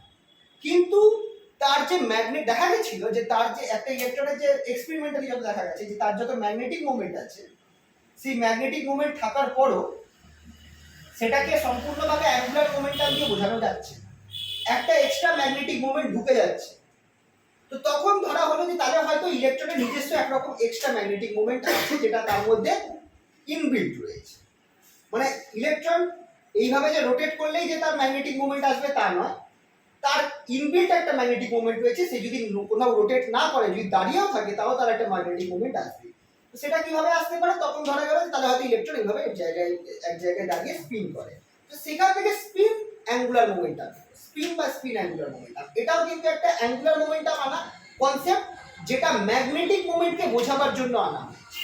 কিন্তু তা বলে কখনোই আমরা এটা ধরতে পারবো না যে ইলেকট্রন অ্যাকচুয়ালি এইভাবে স্পিন করছে, কারণ it is a point particle, আর পয়েন্ট পার্টিকেলের কোনো মানে স্পিন করছে এই জিনিসটা মানে অ্যাবজর্ব একটা, বাট এর একটা ম্যাগনেটিক মোমেন্ট আছে which is different from its magnetic moment due to its angular momentum. তাহলে এবার যেহেতু আমরা দেখলাম যে ম্যাগনেটিক মোমেন্টটা অ্যাঙ্গুলার মোমেন্টামের সাথে অ্যাসোসিয়েটেড, রাইট? উপরে অ্যাঙ্গুলার মোমেন্টাম, নিচে ম্যাগনেটিক মোমেন্ট, অ্যাঙ্গুলার মোমেন্টাম আছে বলেই কিন্তু তার ম্যাগনেটিক মোমেন্ট আছে, সে গোল হয়ে ঘুরছে একটা অরবিটে বলেই তার কিন্তু ম্যাগনেটিক মোমেন্ট আছে। কিন্তু এটা ছাড়াও আরেকটা তার ইনবিল্ট ম্যাগনেটিক মোমেন্ট আছে, সেটা কোথা থেকে আসছে? তখন ধরা হচ্ছে যে তার হয়তো স্পিন আছে, সেখান থেকে স্পিনের কনসেপ্টটা এসেছে, ঠিক আছে? অ্যাকচুয়ালি কিন্তু ইলেকট্রনটা গোল গোল ঘুরছে। তো স্পিনেরও এরকম একটা হিসাব হবে। স্পিনের জন্য অ্যাকচুয়ালি যদি না করে তাহলে ম্যাগনেটিক মোমেন্ট আছে, মানে কোনটার কথা বলছো? যেটা ওই ওর ইনবিল্ট। হ্যাঁ, ইনবিল্ট একটা ম্যাগনেটিক মোমেন্ট রয়েছে, সেটাকেই তো স্পিন। মানে একটা ইলেকট্রন যদি শুধু দাঁড়িয়ে থাকতো, কোথাও কোনো সার্কুলার অরবিটে না ঘুরতো, তাও দেখা যাবে যে তার একটা ম্যাগনেটিক মোমেন্ট পাওয়া যাবে। এইটাকে আমরা বলছি magnetic moment due to spin. তার মানে ইলেকট্রন নিজের চারিদিকে না, এটা ওইভাবে ভাবা হয়েছে, ওটা ওইভাবে কল্পনা করা হয়েছে যে ও তাহলে হয়তো এরকম ভাবে ঘুরছে, কিন্তু সেটা নাও হতে পারে। দেখো, এগুলো যত আমরা রিয়ালিটির ভিতরে ঢুকবো তত জিনিস কমপ্লেক্স হতে পারে। তখন দেখা যাবে যে আমরা একটা জিনিসকে যেভাবে আমরা ভাবি সেইভাবে সেটা কাজ করে না। এইটা সিম্পলিসিটির জন্য ধরা হয়েছে, কারণ তার আগে অবধি দেখা গেছে যে কোনো একটা চার্জ গোল হয়ে ঘুরলে তার সে একটা ম্যাগনেটিক মোমেন্ট প্রডিউস করে, যেমন ইলেকট্রন অরবিটের মধ্যে হচ্ছে। কিন্তু তাছাড়াও তার একটা এনার্জি মানে ম্যাগনেটিক মুভমেন্ট পাওয়া যাচ্ছে which is different from it's angular movement. সেটা কোথা থেকে আসছে? তখন ধরলো যে তাহলে হয়তো তারা নিজেরা এরকমভাবে ঘুরছে, কিন্তু সেটা কিন্তু অ্যাবসার্ভ। আমরা ভাবতে পারবো না যে ইলেকট্রন এইভাবে ঘুরবে, because it's a point particle. মানে এটাকে ধরা হচ্ছে, অ্যাজিউম করা হচ্ছে, তাই জন্যই নামটা পড়েছে স্পিন। অ্যাকচুয়াল স্পিন মোশন কিন্তু নেই। মানে যে সমস্ত সায়েন্টিস্ট যারা আর কি মানতে চাইছে না যে এটা না এখন অবধি আর ওটা মানার কোনো মানে না মানার কোনো কেস নেই। এটা একটা মানে বাজে রকম ভাবে ভ্যালিড, মানে এরপর যারা মানবে না তারা কনস্পিরেসি থিওরিস্ট হয়ে যাবে, যারা বলবে যে পৃথিবী ফ্ল্যাট। এটার একটা সবথেকে বড় ইলেকট্রন স্পিনের এক্সিস্টেন্সের প্রুফ হচ্ছে স্টার্নগার্ড এক্সপেরিমেন্ট। আর অনেক এক্সপেরিমেন্ট, মানে দেখো কেসটা কি জানো তো, আমাদের রিয়েলিটিতে কিভাবে আমরা এক্সপেরিমেন্ট কিভাবে আমাদেরকে মানে সায়েন্টিফিক মেথড যেটাকে বলা হয়, কিভাবে এগুলো ধরা হয়। তোমার কাছে একটা হিপোথেসিস আছে, যে তোমার কাছে একটা থিওরি আছে, তুমি যদি এই থিওরি দিয়ে একাধিক এক্সপেরিমেন্টকে এক্সপ্লেন করে দিতে পারো তাহলে তোমার থিওরি জানো। যে পয়েন্টে তোমার থিওরি ব্রেক করে যাবে সেখানে নতুন থিওরি, এবার তাহলে তোমার এখানটায় ব্রেক হয়ে গেল, তোমাকে এবার নতুন থিওরি আনতে হবে। যেমন ধরো রাদারফোর্ডের থিওরিটাই ভাবো। রাদারফোর্ডের থিওরি কোথায় ব্রেক করছিল? যে দেখা গেছিল এক্সপেরিমেন্টালি যে একটা ইলেকট্রন যদি ঘোরে অ্যাক্সিলারেট করে তাহলে সে charge energy in form of radiation ছেড়ে দেবে, তাহলে ইলেকট্রনটাকে আলটিমেটলি কোল্যাপস করে ইয়েতে ঢুকে যাওয়ার কথা। প্লাস লাইন স্পেকট্রাম রাদারফোর্ডের থিওরি বোঝাতে পারেনি। আমরা লাইন স্পেকট্রাম যেটা বললাম আর কি, রাদারফোর্ড সেটা বোঝাতে পারেনি, তো ওখানে ফেল করে গেল। না হলে রাদারফোর্ডের মানে বাকি যত এক্সপেরিমেন্ট আছে, ওই যে রাদারফোর্ডের স্ক্যাটারিং এক্সপেরিমেন্ট হোক, মানে অ্যাটলিস্ট থমসনের যে মডেল ছিল তার থেকে তো রাদারফোর্ডের মডেল অনেকটা একই, রাইট? মানে আমি কাছাকাছি, রাদারফোর্ডের থিওরিটা কাছাকাছি গেছে, কিন্তু ফেল করে গেল। তুমি খেয়াল করে দেখো, লোকজন যদি লাইন স্পেকট্রাকে আবিষ্কারই না হতো, লাইন স্পেকট্রা যদি পাওয়াই না যেত, তাহলে তো রাদারফোর্ডের থিওরিটাই ভ্যালিডিটি হয়ে থেকে যেত। কিন্তু লাইন স্পেকট্রা ধরা পড়লো, ওটা এক্সপ্লেন করতে পারলো না, তারপরে বোঝা গেল যে তাহলে এবার আমার মডিফিকেশন দরকার আছে।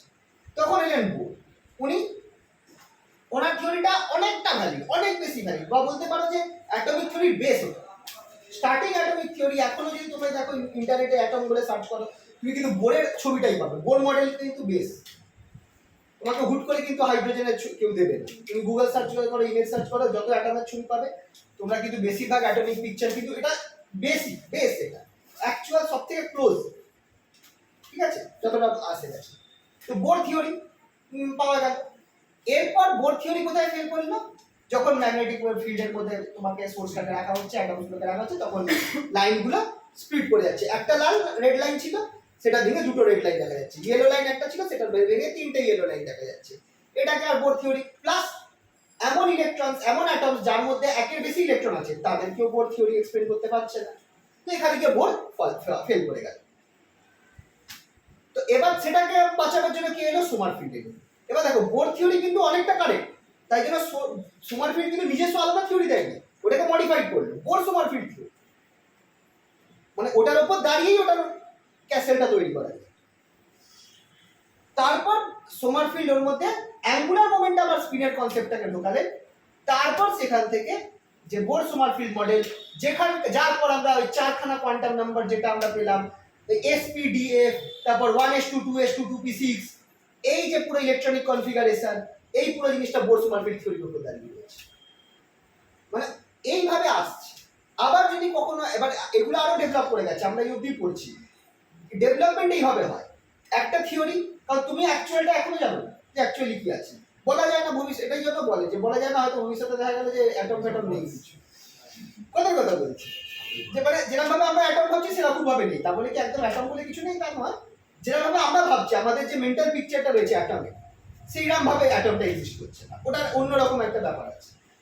তো যতক্ষণ কিন্তু হ্যাঁ সেই থিওরিটাকে ভ্যালিড হতে গেলে কি হতে হবে, তাকে একাধিক এক্সপেরিমেন্টকে মানে এক্সপ্লেন করতে পারতে হবে, তখনই যেমন ধর তখন তোমরা ভাবো এত যে অ্যাবজর্ব অনেক কোয়ান্টাম মেকানিক্সে তো প্রচুর অ্যাবজর্ব এক্সপেরিমেন্ট রয়েছে, যেমন এই যে সবথেকে বড় অ্যাবজর্ব জিনিস যেটা সেটা হচ্ছে ওয়েভ পার্টিকেল ডুয়ালিটি, একটা ম্যাটারের ওয়েভ নেচারও থাকতে পারে, এটা তো প্রমাণ হয়েছে ডেভিসন জার্মার এক্সপেরিমেন্ট। তো যেখানে যেখানে প্রমাণ, তারপর আইনস্টাইনের যে থিওরি অফ রিলেটিভিটি, যে লাইট স্পেস মানে হেভি অবজেক্টের চারপাশে লাইট বেঁকে যেতে পারে, প্রমাণ হয়েছে এক্সপেরিমেন্টালি, এগুলো প্রুফ পাওয়া গেছে। তো যখন থিওরি একাধিক এক্সপেরিমেন্টালি প্রুফ দিকে এক্সপ্লেন করতে পারবে বা এক্সপেরিমেন্টালি প্রমাণ করা যাবে, ততক্ষণ আমার থিওরিটা ভ্যালিড আছে আর স্ট্রং আছে। এবার যখন ব্রেক করে যাবে তখন আবার মানে এটাকে বলে সাইন্টিফিক মেথড, যে আগে থিওরি দাও তারপর সেটাকে ভাঙার চেষ্টা করো। যদি তোমার থিওরি একাধিক ঘটনাকে এক্সপ্লেন করতে পারে তাহলে সেটা মানে ভ্যালিড, ততক্ষণ ভ্যালিড থাকবে যতক্ষণ না সেটা ব্রেক করেছে। আর এইভাবে এগোলেই অনেক কিছু পাওয়া যায়। এবার এর পেছনে অনেক ইয়ে রয়েছে সাইন্টিফিক মেথড।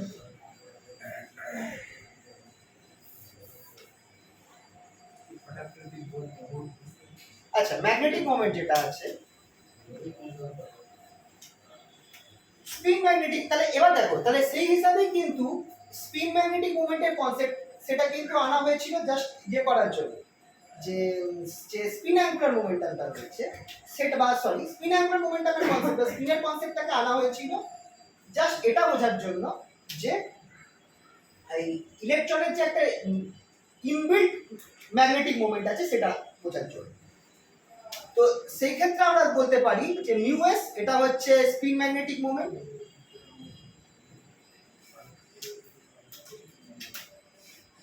তো এবার যে স্পিন মোমেন্টাম রয়েছে, স্পিন অ্যাঙ্গুলার মোমেন্টাম, এটাকে নরমালি s দিয়ে রিপ্রেজেন্ট করা হয়, স্পিন সরি এটাকে s না ps দিয়ে রিপ্রেজেন্ট করে, ps দিয়ে রিপ্রেজেন্ট করে, ps equals to sh car, s যেটা হচ্ছে সেটা হচ্ছে আমার spin quantum number.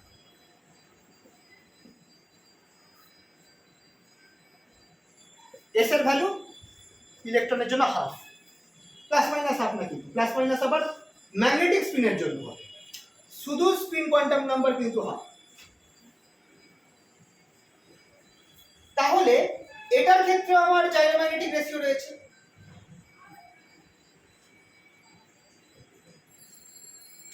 Ratio for spin, কিন্তু জাইরোম্যাগনেটিক রেশিও স্পিনের জন্য একটু এটা এক্সপেরিমেন্টালি সাজেস্টেড, স্পিনের gyromagnetic ratio μs by ps সেটা হচ্ছে g into eh cut by pm, তারপর কি ছিল সরি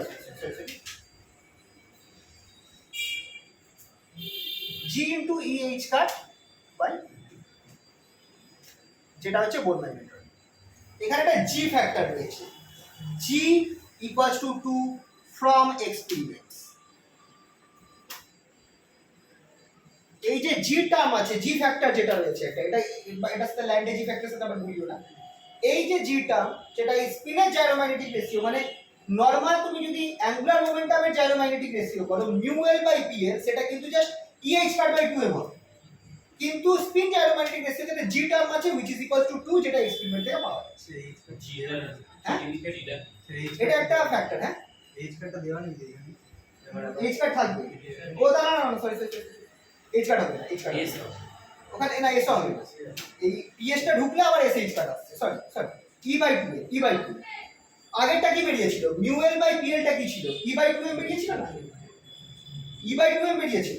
এখানেও ই বাই 2m হবে, কিন্তু সাথে একটা জি রয়েছে, জি এর ভ্যালু হচ্ছে 2, যেটা এক্সপেরিমেন্ট থেকে পাওয়া গেছে। তাহলে mu s by p s যেটা হচ্ছে, সেটা আলটিমেটলি আমার কি বেরোবে? Mu s by p s, সেটা আমার অ্যাকচুয়ালি আসবে জি এর জায়গায় 2 বসিয়ে দাও, তাহলে 2 e by 2m that is equals to e by M.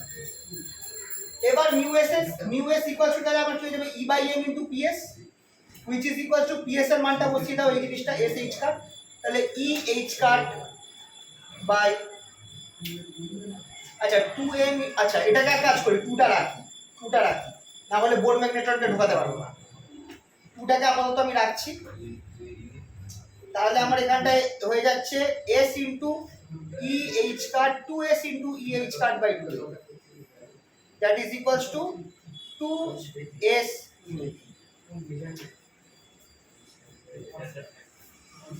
এই 2টাকে আমি রাখছি, ঠিক আছে? তো 2s মিউ। জিটার কোনো নামটা নেই, জি এর কোনো নাম নেই। হ্যাঁ কি করছেন? এক সেকেন্ড যে নাম বলছি নাম ই by M E h cut,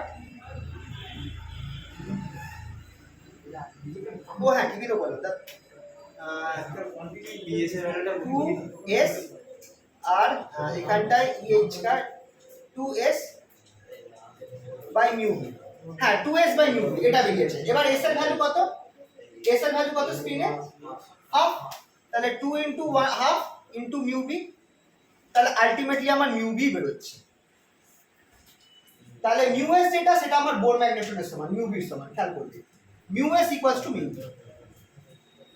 spin angular momentum যেটা আছে, সেটা আমার বোর ম্যাগনেটিউডের সমান, মিউ বির সমান।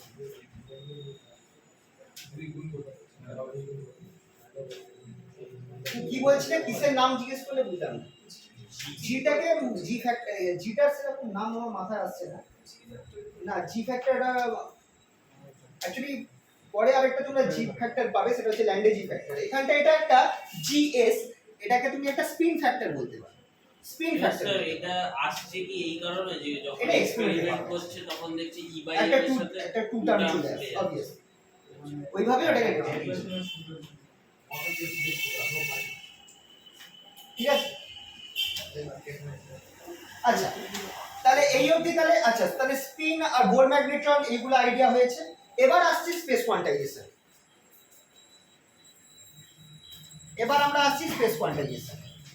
স্পেস কোয়ান্টাইজেশনে কি হচ্ছে দেখো। আচ্ছা আমাকে একটুখানি বলো, ধরো এদিকে আমার একটা ম্যাগনেটিক ফিল্ড রয়েছে, বি ম্যাগনেটিক ফিল্ড, আর আমি একটা এইভাবে নর্থ একটা ম্যাগনেটকে আমি এইভাবে রেখেছি বেঁকিয়ে, নর্থ সাউথ। বলো ম্যাগনেটটার কি হবে? ম্যাগনেটিক ফিল্ডের মানে কি হতে চেষ্টা করবে? ম্যাগনেটটা অ্যালাইন হওয়ার চেষ্টা করবে, মানে এই পজিশনে আসার চেষ্টা করবে। আচ্ছা যদি আমি ম্যাগনেটটাকে ঘুরিয়ে দিই, ঘুরিয়ে এই অবস্থায় রাখি, ম্যাগনেটিক ফিল্ডটা এরকমই রয়েছে, ইউনিফর্ম, বিটা ইউনিফর্ম, এরকম থাকলে সেটা এরকম হওয়ার চেষ্টা করবে। কিন্তু যদি এটাকে আমি জোর করে এইরকম ঘুরিয়ে দিই একদম 180, তাহলে কি এটা এই অবস্থায় থাকবে নাকি এই অবস্থায় হওয়ার চেষ্টা করবে? কি মনে হয়? না, ঘুরবে না। এই অবস্থায় যদি একদম ডট 180 করি, একটুখানিও না নড়ে, তাহলেও কিন্তু ইকুইলিব্রিয়ামে চলে আসছে। কেন ইকুইলিব্রিয়ামে আসছে? এইদিকে ম্যাগনেটিক ফিল্ড তো দাঁড়া একটু ভুল হয়েছে। এইদিকে ম্যাগনেটিক ফিল্ড মানে হচ্ছে এখানে নর্থ আছে, এখানে সাউথ আছে। হ্যাঁ তাহলে তার মানে কি হচ্ছে, এক্ষেত্রে এখানে সাউথ ছিল, এখানে নর্থ ছিল, এই সাউথকে নর্থ টানছে আর এই নর্থকে সাউথ টানছে, তাহলে ওভারঅল এটা কিছুই হবে না, দাঁড়িয়ে থাকবে। কিন্তু এখানেও সাউথ আছে, এখানেও নর্থ আছে, এই নর্থ থেকে ঠেলছে, এই সাউথ থেকে ঠেলছে, দুজনে একই অ্যামাউন্টের ঠেলছে, স্টেবলই থাকবে। সরি স্টেবল না, ইকুইলিব্রিয়ামে থাকবে। তাহলে তো একটু নড়লেই সামান্য তাহলে- নড়ালে হ্যাঁ। ঘুরিয়ে। এইটা আবার স্টেবল ইকুইলিব্রিয়ামে আছে, এটাকে তুমি হালকা দেখিয়ে দাও এ আবার ফিরে আসে। এটা আনস্টেবল ইকুইলিব্রিয়ামে আছে, একে একটু নড়িয়ে দাও এ পুরোপুরি এই অবস্থায় চলে যাবে, কিন্তু দুটো ইকুইলিব্রিয়ামে আছে। এবার এই যে দুটো, তার মানে এটা দুটো আলাদা আলাদা ওরিয়েন্টেশন হলো, এটা একটা ওরিয়েন্টেশন, এটা একটা ওরিয়েন্টেশন। তো ম্যাগনেটিক ফিল্ডে তোমার একটা ম্যাগনেট থাকলে সে আলাদা আলাদা ওরিয়েন্টেশনে থাকতে পারে, আর সে চেষ্টা করবে নর্মালি এই ওরিয়েন্টেশন নেওয়ার, এটাই স্টেবল ইকুইলিব্রিয়াম, তো চেষ্টা করবে সে এই ওরিয়েন্টেশন নেওয়ার। কিন্তু যেহেতু এগুলো মানে অ্যাটমিক পার্টিকেল, আর অ্যাটমিক পার্টিকেল যেটা কোয়ান্টাম মেকানিক্সের মধ্যে চলে যাচ্ছে, যেখানে আমার একটা প্রবাবিলিটি আছে যে এটা কিন্তু 100% নয় যে সবসময় আমার এই ওরিয়েন্টেশন যে হবে তার কি যে 100% কিন্তু গ্যারান্টি নেই, যে কোনো ওরিয়েন্টেশন থাকতে পারে, অনেক রকম ওরিয়েন্টেশন এক্সিস্ট করতে পারে। তাহলে এই যে আমার অ্যাটমটা ছিল যার মধ্যে ইলেকট্রনটা ঘুরছে, আমি ধরে নিচ্ছি ইলেকট্রনটা এই সাইডে ঘুরছে মানে অ্যান্টি ক্লকওয়াইজ, এবার এই ক্ষেত্রে ক্লকওয়াইজ ঘুরছে, তাহলে আমার এইদিকে আমার ম্যাগনেটিক মোমেন্টটা হবে মিউ এল, এইদিকে হবে। এইদিকে যদি আমি ম্যাগনেটিক ফিল্ডটা দিই তাহলে আমার এই মিউ এলটা কি হবে, ম্যাগনেটিক মোমেন্টটা ম্যাগনেটিক ফিল্ডের দিকে আসার চেষ্টা করবে। কিন্তু এটা যে একদম সবসময় যত ম্যাগনেট আছে সকলেই যে ম্যাগনেটিক ফিল্ডের দিকে ঘুরে যাবে, কারণ ম্যাগনেট এর কিন্তু এটা নিজস্ব র্যান্ডম মোশন রয়েছে, তো সেই জন্য সব ম্যাগনেটগুলো ম্যাগনেটিক ফিল্ড পেয়ে যে সকলে অ্যালাইন হয়ে যাবে তা কিন্তু না, আলাদা আলাদা। এটাই কিন্তু স্পেশালিটি ক্লাসিক্যাল মেকানিক্সে, যদি একটা বড় ম্যাগনেটকে তুমি ম্যাগনেটিক ফিল্ডে রাখো সে সবসময় অ্যালাইন হয়ে যাবে, কিন্তু এটা তো কোয়ান্টাম জিনিস, কোয়ান্টামে কি হয় সবসময় আনসার্টেনিটি থাকে।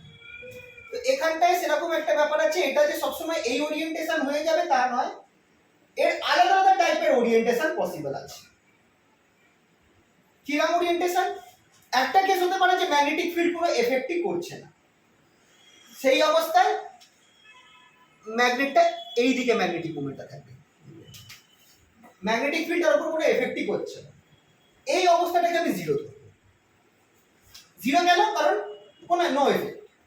ওকে, আরেকটা এফেক্ট হতে পারে কি, অরবিটটা দেখে গেল 45 ডিগ্রি অ্যাঙ্গেলে, তখন মিউ এলটা এখানে গিয়ে স্টেবল হয়ে যাবে, এটাকে আমি ধরলাম সে প্লাস ওয়ান, এখানে স্টেবল হয়ে গেছে। খেয়াল করো এটা হচ্ছে আমার অরবিটটা, অরবিটটা এখন আগে অরবিটটা এরকম ছিল, আগে অরবিটটা এরকম ছিল, এখন অরবিটটা এরকম বেড়ে গেছে, অরবিটের ওরিয়েন্টেশন চেঞ্জ হচ্ছে, খেয়াল করছো তো? আবার একটা যেটা অ্যাকচুয়াল ফাইনাল ওরিয়েন্টেশন অরবিটের একদম এরকম হয়ে যেতে পারে, সে সময় ম্যাগনেটিক মোমেন্ট মিউয়েলটা এখানে থাকবে, সেটাকে আমি ধরছি +2, তাহলে তিনটে ওরিয়েন্টেশন পসিবল। একই রকম ভাবে উল্টো দিকেও যেহেতু আমি বলেছি এইটাও পসিবল -2, উল্টো দিকে এটাও একটা স্টেবল পজিশন, সিমিলারলি একটা এরকম স্টেবল পজিশন থাকতে পারে যেটাকে আমি নাম দেবো -2। তাহলে খেয়াল করে দেখো ইন স্পেস একটা অ্যাটমের, যেহেতু এটা অ্যাটমিক জিনিস খুবই ছোট, এখানে আনসার্টেনিটি চলে আসে, তো এটা যে 100% আবার ম্যাগনেটিক ফিল্ডের সাথে অ্যালাইন হয়ে যাবে তা নয়, তার একটা চান্স আছে অ্যালাইন হতেও পারে, নাও হতে পারে, উল্টো দিকেও অ্যালাইন হতে পারে। তো এরকম আমি দেখছি যে আলাদা আলাদা পসিবল অ্যালাইনমেন্ট আছে। এই যে আলাদা আলাদা অ্যালাইনমেন্ট রয়েছে, মিউয়েলটা আলাদা আলাদা ডাইরেকশনে রয়েছে, এইটাকে আমরা বলছি যে তার special orientation of the atom. কারণ যদি আমার জিরো হয়, জিরোর জন্য এইটা হচ্ছে অরবিটটা, এটা হচ্ছে অরবিটটা, ওয়ানের জন্য অরবিটটা এরকম 45 ডিগ্রিতে রয়েছে, আর 2 এর জন্য অরবিটটা একদম এরকম ভাবে রয়েছে।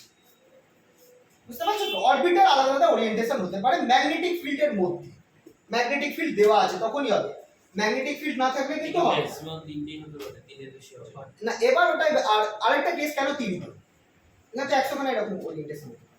হ্যাঁ। মিউএল দেখো এই ওরিয়েন্টেশনটা মিউএল এর জন্য আসছে, মিউএলটা আমরা কি পেয়েছি এলএইচ কাট, তো মিউএলটা যেহেতু আমার এল ডিসক্রিট, ওরিয়েন্টেশন গুলো তাই জন্য ডিসক্রিট।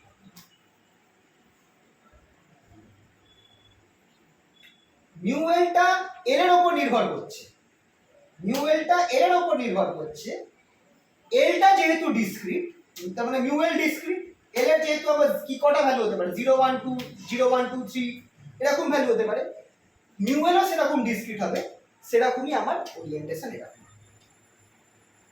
বুঝতে পারলে কি পারলে? এবার এলটা কার উপর নির্ভর করে? এন এর উপর। আর এল এর অনুযায়ী তোমরা খেয়াল করে দেখো, এবার একটুখানি মনে পড়বে, এল আমরা আলাদা আলাদা ভ্যালুর জন্য আমরা আলাদা আলাদা সাবসেল নিতাম, S P D F subshell, মনে পড়ছে? এন যেটা আছে সেটা আমার সেলকে রিপ্রেজেন্ট করতো, আর এল যেটা আছে সেটা আমার সাবসেলকে রিপ্রেজেন্ট করে। কেমিস্ট্রির আইডিয়া মনে পড়ছে? Quantum number. তো এল জিরো হচ্ছে এস, এল ওয়ান হচ্ছে পি, আর এল টু হচ্ছে ডি এর জন্য। এবার খেয়াল করে দেখো, যদি আমার এল ইকুয়ালস টু 2 হয়, এল ইকুয়ালস টু যদি 2 হয়, তাহলে আমার এরকম কেস হতে পারে, এরকম। এইটা হচ্ছে এল ইকুয়ালস টু 2 এর জন্য। এই যে তোমাদের দেখালাম 0 +1 +2 -1 -2, এই যে পাঁচটা ওরিয়েন্টেশন কার জন্য হচ্ছে? এল ইকুয়ালস টু 2 এর জন্য। এই ওরিয়েন্টেশনটা আমি কার রেসপেক্টে, কাকে কোন কোয়ান্টাম নাম্বারটা ইউজ করে নোটিফাই করব? এই যে +1 +2 -1 0 -2, এগুলো কার কোন? এইগুলো হচ্ছে আমার এমএল, ম্যাগনেটিক কোয়ান্টাম নাম্বার। খেয়াল করে দেখো, ম্যাগনেটিক কোয়ান্টাম নাম্বার যেটা আছে এমএল, এটার ভ্যালু -L থেকে 0 হয়ে +L অবধি যায়। এবার তোমরা খেয়াল করে দেখো, L ইকুয়ালস টু 2, +2 থেকে -2 অবধি গেছে, মাঝখানে 0। তার মানে এটা যদি আমার ডি অরবিট থাকে, ডি অরবিট 5 রকম ভাবে স্পেসের মধ্যে অ্যালাইন হতে পারে। একটা ম্যাগনেটিক ফিল্ডের দিকে, ম্যাগনেটিক ফিল্ডের উল্টো দিকে 45 ডিগ্রি ওপর আর নিচ, বা 45 ডিগ্রি, আর এটা কত হচ্ছে 45 + 90 নাকি 135, আর একটা এটা horizontal normal 90 degree with respect to the field. তো 5 রকম ভাবে আমার এই অরবিট যেটা আছে সেটা 5 রকম ভাবে অ্যালাইন হতে পারে একটা ম্যাগনেটিক ফিল্ডের এই বরাবর ম্যাগনেটিক ফিল্ড কাজ করছে, সেই ম্যাগনেটিক ফিল্ডের মধ্যে। কার ক্ষেত্রে? কোন অরবিটের ক্ষেত্রে? ডি অরবিটের ক্ষেত্রে। তাহলে যদি এফ অরবিট হতো, এফ সাবসেল হতো, সে করকম ভাবে ইয়ে করতো, অ্যালাইন হতো, বা করকম ভাবে তার ওরিয়েন্টেশন হতো 7খানা, +3 +2 +1 0 -1 -2 -3। সেখানে লাস্ট যেটা আছে +3 আর -3, সেটা হচ্ছে +3টা হচ্ছে অরবিটে একদম ম্যাগনেটিক ফিল্ডের দিকে, -3টা হচ্ছে একদম ম্যাগনেটিকের উল্টো দিকে। ওই যে দুখানা স্টেবল কন্ডিশন, দুখানা ইকুইলিব্রিয়াম কন্ডিশন, একটা নর্থ পোল উপরে সাউথ পোল নিচে, একটা সাউথ পোল উপরে নর্থ পোল নিচে। বোঝা গেল? এছাড়া যেহেতু এটা ম্যাগনেট, যেহেতু আনসার্টেনটি আছে, আমরা 100% বলবো না যে একটাই ওরিয়েন্টেশন হবে, অনেক রকম ওরিয়েন্টেশন হতে পারে। আর সেই ওরিয়েন্টেশনটা কেন ডিসক্রিট? কারণ অ্যাঙ্গুলার মোমেন্টাম যেটা আছে সেটা নিজে ডিসক্রিট, আর এটা তো বোরের কন্ডিশন, যে অ্যাঙ্গুলার মোমেন্টাম ওই অরবিটে ডিসক্রিট হবে, পার্টিকুলার ভ্যালু থাকবে। তাহলে সেইখান থেকে আমার এই জিনিসটা আসছে।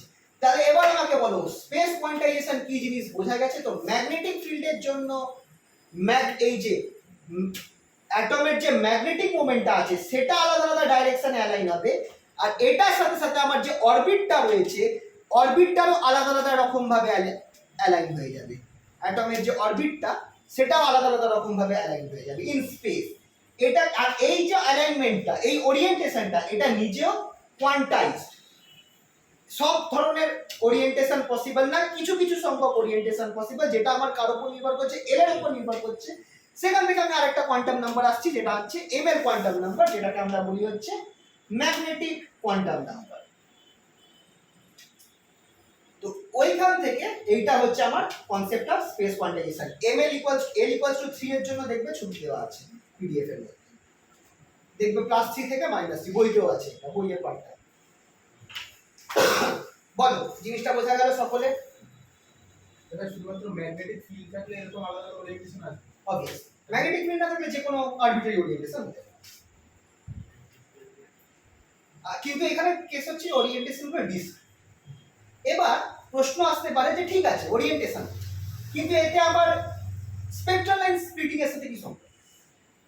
মানে একটা রেড লাইন ছিল, ম্যাগনেটিক ফিল্ড রাখলাম, রেড লাইনটা দুটো হয়ে গেল, মানে অরবিটটা আমি কি বলেছিলাম, একটা এনার্জির অরবিট ছিল, সেই এনার্জি অরবিটটা দুটো এনার্জির অরবিটে ভেঙে গেছে, তাই তো। তো ওরিয়েন্টেশন চেঞ্জ হওয়ার সাথে এনার্জির কি সম্পর্ক, এটা প্রশ্ন হতেই পারে, তাই। তার কারণ হচ্ছে, বুঝলাম স্টেবল আনস্টেবলের ব্যাপার। না, স্টেবল আনস্টেবল না, এনার্জির একটা, যখনই তোমার ম্যাগনেটিক ফিল্ডে তোমার অ্যাটমিক ওই একটা ম্যাগনেটিক ফিল্ডের মধ্যে আলাদা আলাদা পোটেনশিয়াল এনার্জি হতে পারে ডিপেন্ডিং আপন ইটস ওরিয়েন্টেশন। মানে এটা তোমার আরো ভালো মনে হবে, কারণ ম্যাগনেটিক মোমেন্টটা আমরা এই জায়গাটাতে একটুখানি অ্যাভয়েড করতাম।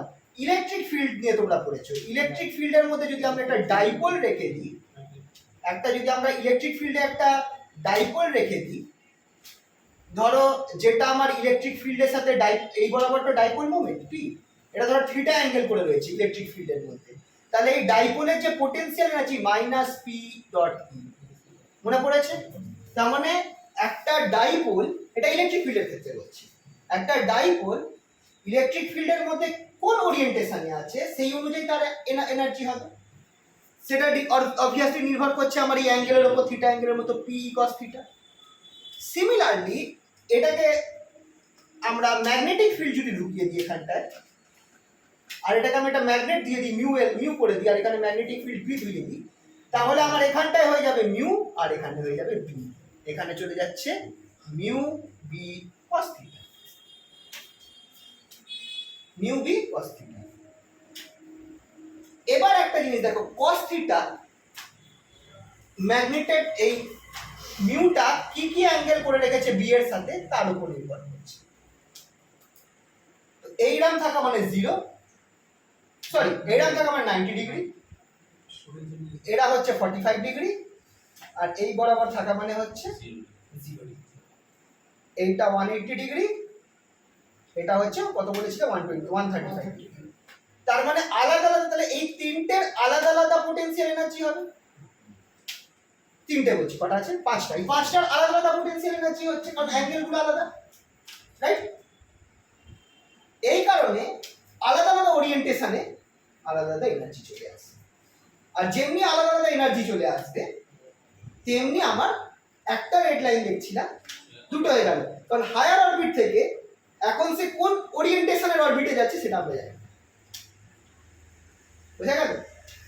একটা ওরিয়েন্টেশনের অরবিটে গেলে একরকম রেড মানে লাইন, আর অন্য একটা ওরিয়েন্টেশনে যাওয়ার জন্য আরেক রকম। স্প্লিটিংটা কেন হলো বুঝতে পারলে? লাইনটা কেন, এটাকে এই একটা স্পেকট্রাল লাইন কেন ম্যাগনেটিক ফিল্ডে কেন জিমান এফেক্ট হচ্ছে বুঝতে পারলে তো? দুভাগে কেন বা তিনটে ভাগে কেন ভেঙে যাচ্ছে? হ্যাঁ, আরেকবার বলছি। আচ্ছা, ওরিয়েন্টেশন ব্যাপারটা বুঝতে পেরেছো? কত অবধি বোঝা গেছে বলো? ওরিয়েন্টেশনটা বুঝতে পেরেছো? মানে ম্যাগনেটিক ফিল্ডে যখন আমি একটা ম্যাগনেটিক ফিল্ডের মধ্যে যখন আমি একটা ইয়েকে রাখছি, এই অ্যাটমকে রাখছি, এইভাবেও সেটা ওরিয়েন্টেড হতে পারে, এইভাবেও হতে পারে, আবার এইভাবেও হতে পারে। এই দেখো তিন রকম আলাদা আলাদা ওরিয়েন্টেশন আছে। এবার এটা তো একটা অরবিট, এটা ধরো আমার এর নাম n = 2 অরবিট, n = 2 অরবিট। এবার দেখো n = 2 অরবিটটারই তিন রকম ওরিয়েন্টেশন আছে, রাইট? অ্যাটমের যে অরবিটটা n = 2, ম্যাগনেটিক ফিল্ডে তার তিনটে ওরিয়েন্টেশন হতে পারে। কেন হতে পারে সেটা বলেছি, ম্যাগনেটিক মোমেন্টের জন্য। এবার তুমি ভাবো আমার রেড লাইট যেটা, এবার যদি আমার ম্যাগনেটিক ফিল্ড না থাকতো তাহলে আমার কথার কথা বলছি একরকমই ওরিয়েন্টেশনের কোনো ব্যাপারই থাকতো না, একটাই থাকতো। এটা হচ্ছে n = 2। এবার ধরো n = 3 থেকে যখন আমার একটা ইলেকট্রন n = 2 তে যাবে, তখন আমার একরকম কালার ছাড়বে, সেটাই আমি ধরো রেড লাইন দেখতে পেলাম। ঠিক আছে, এটা বুঝতে পারলে তো? কারণ এইটার একটা এনার্জি আছে E3 আর এটার একটা এনার্জি আছে E2, ফিক্সড E3 আর E2। কিন্তু এখন তিনটে এনার্জি এই ফর্মুলা অনুযায়ী, কোথায় গেল ফর্মুলা বুঝে দিয়েছি, একটা ম্যাগনেটিক ফিল্ডের মধ্যে একটা ম্যাগনেট, এটাও তো একটা ম্যাগনেটের মতোই কাজ করছে, কারণ এদের ম্যাগনেটিক মোমেন্ট আছে মিউএল। এই যে মিউএলটা ম্যাগনেটিক মোমেন্টটা কিভাবে রয়েছে সেটা অনুযায়ী তার একটা কি থাকে, এনার্জি থাকে, এটাকে বলে potential energy, magnetic potential energy. তার মানে এইটার এনার্জি আলাদা হবে। দেখো এর সবাই কিন্তু আলাদা স্টেট, কিন্তু এর এনার্জি আলাদা। সে আমি এটাকে নাম দিলাম ইএ, ই2এ নাম দিলাম সে ই2এ। এর এনার্জি আলাদা। এই এনার্জি আর এই এনার্জি কি সেম হবে? ধরো এই এনার্জি আর এই এনার্জিটা সেম, এটাকে আমি তাহলে নাম দিলাম ই2। 2 নম্বরের এনার্জি এটার সাথে ম্যাচ খাচ্ছে, তাহলে এটা হচ্ছে ই2। এটার জন্য আমি একটা রেড লাইন দেখতে পাবো, কিন্তু এখন আরো দুটো ওরিয়েন্টেশন পসিবল আছে। এটার জন্য আমি একটা আলাদা এনার্জি পাচ্ছি, কারণ এই ফর্মুলাটা ম্যাগনেটিক ফিল্ডে কিভাবে রয়েছে তার জন্য তার আলাদা আলাদা এনার্জি। এইটা একটা এনার্জি, এটার জন্য সে আরেকটা এনার্জি ই2b। তার মানে এখন 3 নম্বর থেকে আগে দেখো 3 নম্বর মানে ই3 এনার্জি থেকে একমাত্র ই2 এনার্জিতেই যেতে পেত। এখন 3 নম্বর এনার্জি ই3 এনার্জি স্টেট থেকে, সেটা তো এখানেই রয়েছে, ই3 এনার্জি স্টেট থেকে সে ই2 এতে যেতে পারে, ই2 তে যেতে পারে, ই2b তে যেতে পারে। তার মানে আগে যেটা আমি একটা লাইন দেখছিলাম যেটা ই3 থেকে ই2 তে যাওয়ার জন্য, এখন আমি আরো পাশাপাশি 3টে লাইন দেখবো, একটাতে ই3 থেকে ই2 এতে যাওয়ার জন্য, আর একটা আমি ই3 থেকে ই2b তে যাওয়ার জন্য। তাই জন্য আগে যেটা উইদাউট ম্যাগনেটিক ফিল্ড একটা লাইন দেখছিলাম রেড লাইন, এখন 3টে রেড লাইন দেখবো। অবভিয়াসলি তারা রেড হলেও তাদের আলাদা ওয়েভলেন্থ আছে, কারণ এদের এনার্জি গুলো আলাদা। এটাই হচ্ছে স্প্লিটিং, এটাকেই বলা হয় স্প্লিটিং অফ স্পেকট্রাল লাইনস। বলো বুঝতে পারলে কি পারলে না? আমার একটা ছোট বল। কোশ্চেন বলছি, যখন এটা স্প্লিটিং হচ্ছে, স্প্লিটিং এর আগে যে এনার্জিটা ছিল তার জন্য রেড লাইট পাচ্ছে, স্প্লিটিং এর পরে যে দুটো তৈরি হচ্ছে বা তিনটে তৈরি হচ্ছে তাদেরও প্রত্যেকের রেড আছে, কিন্তু তাদের শার্টটা কাছাকাছি, মানে কাছাকাছি। মানে ওরা অ্যাকচুয়ালি তুমি রেড যদি দেখো, ওটাকে তুমি রেড দেখবে যেহেতু কাছাকাছি, কিন্তু ওরা কিন্তু অ্যাকচুয়ালি রেড নয়। যে রেডটা আগে পাচ্ছিলে সেই রেডটা তো নয়, মানে যেটা থাকবে সেটা ওই প্রিভিয়াস যেটা ছিল মানে এনার্জি আলাদা কালার, 3টে কালার কিন্তু আলাদা, কিন্তু কিন্তু দেখে রেড মনে হবে যেহেতু কাছাকাছি। কাছাকাছি আছে। এবার মানে হতেই পারে একটা ডিপ একটা ডিপ। মেইন কোশ্চেনটা হচ্ছে, যখন যদি আমি ওই তিনটে এনার্জি সাম করি তাহলে পরে সেটাকে প্রিভিয়াস এনার্জির ইকুয়াল হবে? না না না, এখানে তো ভ্যালুটাই চেঞ্জ হয়ে যাচ্ছে না, এটা ওরিয়েন্টেশনের জন্য আসছে। যেমন ধরো একটা কেস কখন ঠিক হবে বলতো, cos 1 কখন হয়? cos 90 ডিগ্রিতে, 90 ডিগ্রি না না cos 1 বা 0 সরি cos 0 তে 1 হয়, 0 তেই আমার আগের এনার্জিটা ফিরে পাবে, কারণ পোটেনশিয়াল এনার্জিটা 0 হয়ে যাবে। যদি এনার্জি দুটো মানে না না previous energy সেটা বলছি না, তুমি এটা বললে যে 3টে যোগ করলে সেম হবে কি আলাদা হবে? হবে না, বেশি হবে। কেন বেশি হবে? ধরো এইটা আমার ইনিশিয়াল, এটা আমার ইনিশিয়াল, বা কথার কথা যখন আমার ম্যাগনেটিক ফিল্ডের সাথে অ্যালাইন থাকবে এটা ম্যাগনেটিক ফিল্ড, তখন আমার কি, তখন আমার cos থিটা কত হয়ে গেল? cos থিটা মানে না না না cos theta 1 না না 0 তে 1 হয়ে যাচ্ছে, এটাতে আমার ম্যাক্সিমাম হবে। এটা না, যখন 90 ডিগ্রিতে আছে, 90 ডিগ্রি সরি, যখন 90 ডিগ্রিতে আছে নিউ এটা, তখন cos থিটা কত হয়ে গেল? 0। ওইটা হচ্ছে উইদাউট ম্যাগনেটিক ফিল্ড, ওটার ভ্যালুটা উইদাউট ম্যাগনেটিক ফিল্ডের এনার্জির সমান, কারণ তখন পোটেনশিয়াল এনার্জিটা 0 হয়ে যাচ্ছে। ডট প্রোডাক্ট 90 ডিগ্রি 0, কিন্তু এটা পোটেনশিয়াল এনার্জি যেটা এক্সট্রা পাচ্ছে, তাছাড়া তো অরবিটের নিজস্ব এনার্জি আছে। ভাবো অরবিটের একটা নিজস্ব এনার্জি আছে, কিন্তু সে ম্যাগনেটিক ফিল্ডে কিরকম ওরিয়েন্টেশনে আছে তার জন্য সে একটা এক্সট্রা এনার্জি পাচ্ছে, যেটা হচ্ছে পোটেনশিয়াল এনার্জি। এই পোটেনশিয়াল এনার্জিটা তার এনার্জির সাথে অ্যাড হয়ে যাচ্ছে। তো একমাত্র যখন এই পোটেনশিয়াল এনার্জিটা 0 হবে তখন তার এনার্জিটা নরমাল এনার্জিটা থাকে। তার মানে যেহেতু পোটেনশিয়াল এনার্জিটা অ্যাড হচ্ছে, হ্যাঁ আলাদা আলাদা ওরিয়েন্টেশন হচ্ছে। জায়গায় একটু কনফিউশন থাকে, তাহলে এনার্জি কনভার্ট না এটা তো কনভার্সন এনার্জি কনজারভেশন কথা বলছো। হ্যাঁ, ম্যাগনেটিক ফিল্ড দিচ্ছ না বাইরে থেকে এক্সটার্নাল, তুমি বাইরে থেকে এনার্জি দিচ্ছ, তো ম্যাগনেটিক ফিল্ডটাকে লাগাতে গেলে তোমার বাইরে থেকে তো কিছু এনার্জি দিতে হবে। তার মানে ওই এনার্জিটা Obvious. প্রিভিয়াস এনার্জি সাম আর ওই ডিফারেন্ট যে এনার্জি সাম সেটা এক হবে। এখানে দেখো, এখানে তুমি ওই এনার্জি কনজারভেশন ঢুকিও না। এই এনার্জিটা, এই যে এনার্জিগুলো স্প্লিটিংটা হচ্ছে, সেটা হচ্ছে due to the magnetic field. Magnetic field না দিলে তো স্প্লিটিং হবেই না। ম্যাগনেটিক ফিল্ড দিচ্ছ তখন স্প্লিটিং, মানে একটা কালারের জায়গায় 3টে কালার দিচ্ছ, তার মানে আমার যে অ্যাটমের এনার্জি বেড়ে গেছে। ভাবো এইভাবে, তো কোথা থেকে বাড়লো? ম্যাগনেটিক ফিল্ডটার জন্য বাড়লো, পোটেনশিয়াল এনার্জিটা এসে গেছে। কারণ তার ওরিয়েন্টেশন চেঞ্জ হয়ে গেল ম্যাগনেটিক ফিল্ডে। সেই কারণে এখন আগে একটা এনার্জি লেভেল ছিল, সেই একটার জায়গায় এখন আরো তিনটে এনার্জি লেভেল পাওয়া যাচ্ছে, কারণ তিনজনের আলাদা আলাদা ওরিয়েন্টেশন। এবার ধরো 3 নম্বর অরবিট থেকে কোন অরবিটে যাবে সেই হিসাবে সে তিনটে আলাদা আলাদা কালার দেবে। এটা ধরো 0, এটা অ্যাকচুয়ালি এটা আমার E2B হওয়া উচিত, এটা আমার E2 হওয়া উচিত, এটা হচ্ছে নর্মাল অবস্থা। তো এইখানে এই 3 নম্বর অরবিট থেকে এখানে যাওয়া মানে নর্মাল কালারটা পাবো, মাঝখানে রেডটা। কিন্তু এই দুটোর জন্য আমি আলাদা আলাদা কালার পাবো, কারণ এখানে এনার্জি রেগুলার এনার্জি এই পোটেনশিয়াল এনার্জিটা যোগ হয়ে গেছে, যেটা আলাদা ওরিয়েন্টেশনে রয়েছে। বুঝতে পারলে কি পারলে না? ক্লিয়ার তো সবার? এটা এগুলো ইন্টারেস্টিং কিনা বলে, এগুলো কেমিস্ট্রির আমাদের জিনিস সব, আরো মজার জায়গা আছে এটা। তো স্পেস কোয়ান্টাইজেশন প্রশ্ন কিন্তু আসে, হোয়াট ইজ স্পেস কোয়ান্টাইজেশন। তো এটা তোমরা যদি বুঝে যাও তোমরা লিখতে মুখস্থ করে লিখে দিতে পারবে, কিন্তু জিনিসটা বুঝতে হবে আগে। আর এটার উপরই সবকিছু দাঁড়িয়েছে, জিম্যান এফেক্ট, অ্যানোমালাস জিম্যান এফেক্ট সবকিছু এটার উপরই দাঁড়িয়ে রয়েছে। আচ্ছা, অ্যাকচুয়ালি ব্যাপারটা হচ্ছে এগুলো একসাথেই ছিল আগে, পরে কারণ তোমরা খেয়াল করে পরে কেমিস্ট্রি দেখছে আমাদের জিনিস কম হয়ে যারা যাচ্ছে। যারা মানে এটা ভাগ হয়েছে পরে, আগে তো সব ফিলোসফি ছিল না, এগুলো পরে এটা আস্তে আস্তে ভাগ হয়ে আস্তে আস্তে মানে ফিজিক্স। আসলে না, কেমিস্ট্রি দেখতে সবই তো ব্যতিক্রমের উপর চলছে, কিছু তো একটা লজিক্যাল দিতে হবে, ওই জন্য তুলেছি আমাদের জিনিসগুলো ঢুকিয়ে দিয়েছে। আচ্ছা হয়েছে এটা? কেমিস্ট্রি সাবজেক্ট যাই হোক সবই ভুল হয়। না ফিজিক্যাল কেমিস্ট্রি তাও তো ভালো, আমাদের প্রশ্ন তো অর্গানিক আর ইনঅর্গানিক, ফিজিক্যাল তো আমাদের ভালো। ঠিক আছে, বুঝতে ফিজিক্যাল এগুলো তো ফিজিক্যাল কেমিস্ট্রি, ওই তো ফিজিক্যাল Exception যত আছে সেটা হচ্ছে inorganic। তাই হচ্ছে ফিজিক্সের ইনঅর্গানিকে আর নাম মুখস্থ করা সবথেকে কষ্ট হচ্ছে। ফিজিক্যাল আছে ভিসকোসিটি, ওগুলো তো সব ফিজিক্সের।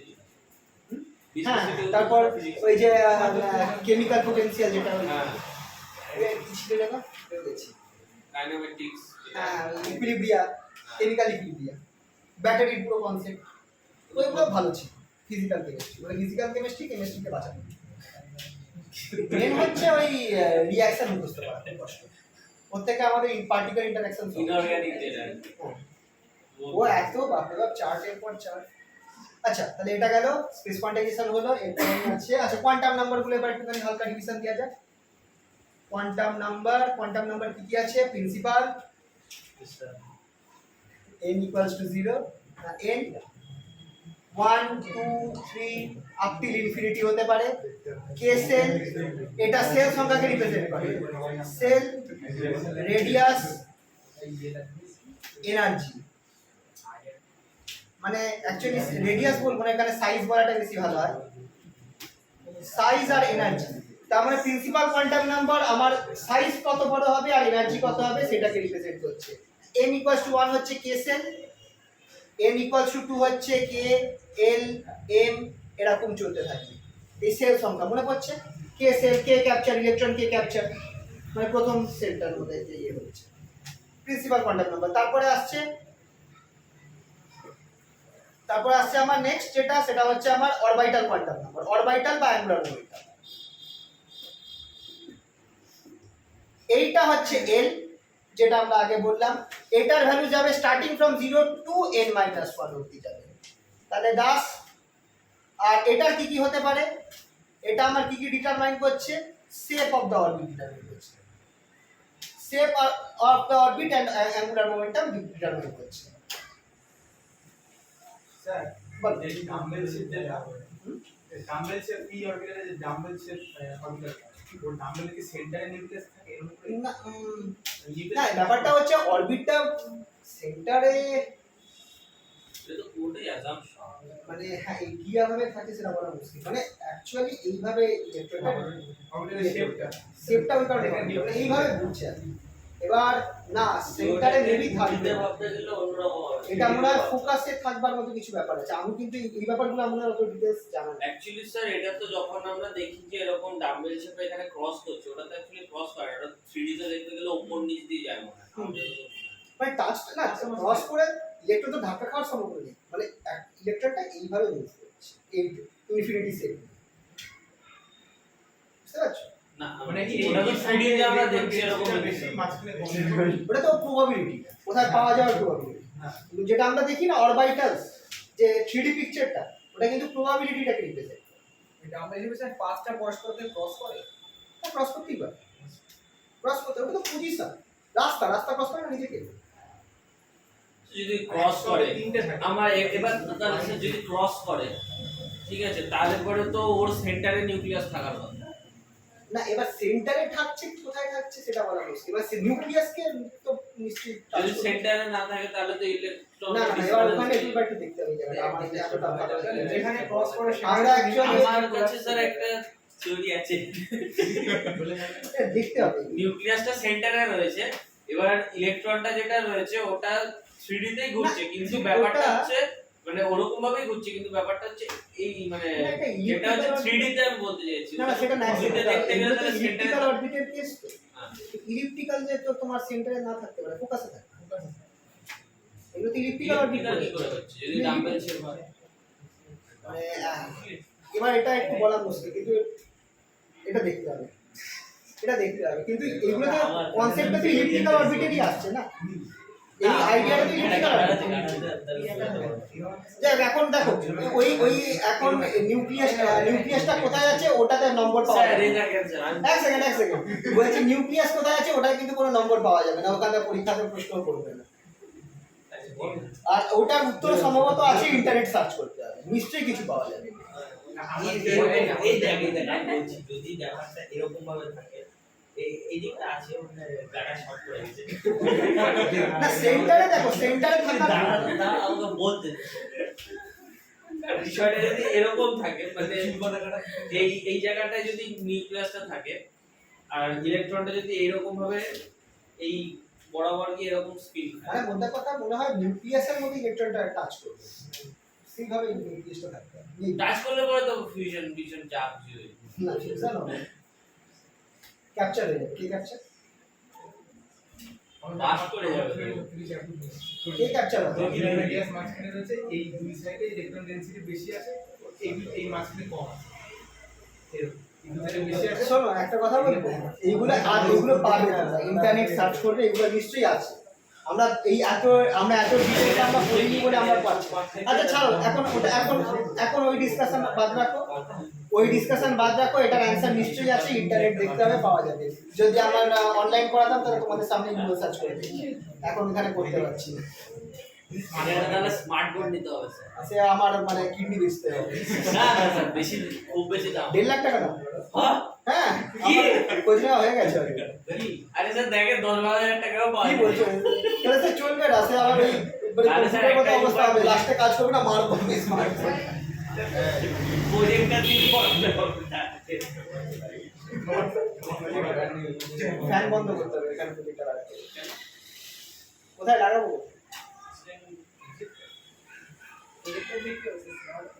তাহলে কি আছে স্যার আচ্ছা চলো চলো এটা যেটা বলছিলাম, তাহলে এ যেটা আছে l = 0 1 2 3 4 5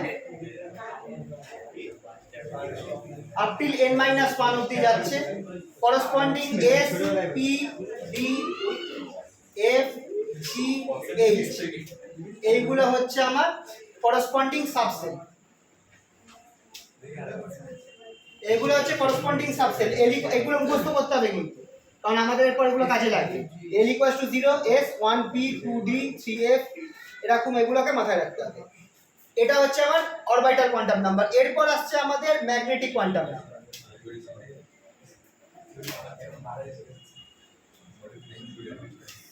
ম্যাগনেটিক কোয়ান্টাম নাম্বার হচ্ছে ml, এটা -l থেকে 0 কে নিয়ে +l অবধি যায়। এটার एग्जांपल আমি দিয়ে দিয়েছি। ম্যাগনেটিক কোয়ান্টাম নাম্বার হচ্ছে দ্যাট ইজ l যদি আমার 2 হয় তাহলে আমার ml টা যাবে হচ্ছে -2 -1 0 +1 +2।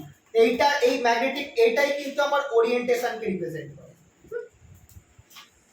এই ম্যাগনেটিক কোয়ান্টাম নাম্বারটাই কিন্তু ডিফারেন্ট ওরিয়েন্টেশন গুলোকে রিপ্রেজেন্ট করে, যেটা হচ্ছে স্পেস কোয়ান্টাইজেশন। ঠিক আছে, এছাড়া আছে স্পিন আর স্পিন কোয়ান্টাম নাম্বার আর ম্যাগনেটিক স্পিন কোয়ান্টাম নাম্বার। তো স্পিন কোয়ান্টাম নাম্বার s = ½ হবে, আর magnetic spin magnetic spin quantum number যেটা আছে সেটা আমার ms, সেটা ইকুয়ালস টু প্লাস হাফ আর মাইনাস হাফ। এবার এইখানটায় একটা ব্যাপার আছে, অনেক জায়গায় ম্যাগনেটিক স্পিন কোয়ান্টাম নাম্বারটা ধরা হয় না, এসটাকেই প্লাস হাফ আর মাইনাস হাফ নেওয়া হয়। ঠিক আছে, ম্যাগনেটিকটাকে আলাদা করে ধরা হয় না, এসটাকেই প্লাস হাফ আর মাইনাস হাফ ধরে নেওয়া হয়, স্পিনকেই ম্যাগনেটিকের মধ্যে ঢুকিয়ে দেয়। না হলে তোমরা এটাকে দুটো ধরতে পারো। তো এই চারটে কোয়ান্টাম নাম্বার আমরা এতদিন পড়েছিলাম। এবার আসছে থার্ড টাইপ, যেটা হচ্ছে আরেকটা total angular momentum quantum number, খুব ইম্পর্টেন্ট টপ পার্ট। কি বলছো বলো? গাড়া তিন জনে দিয়ে আছে অ্যাঙ্গুলার মোমেন্টাম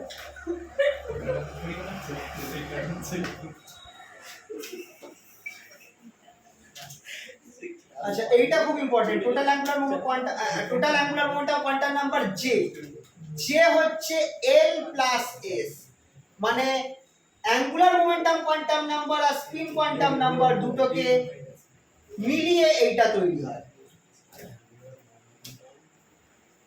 ও হ্যাঁ, ওটা নিজের যে কোয়ান্টাম অ্যাঙ্গুলার মোমেন্টাম আছে আর ওই অরবিটের দিকে যেগুলো ওটা। আচ্ছা, এবার এখানটায় আরেকটা ইম্পর্টেন্ট জিনিস, জের যে ভ্যালুটা রয়েছে, জে ইজ অ্যাডেড ভেক্টরিক্যালি।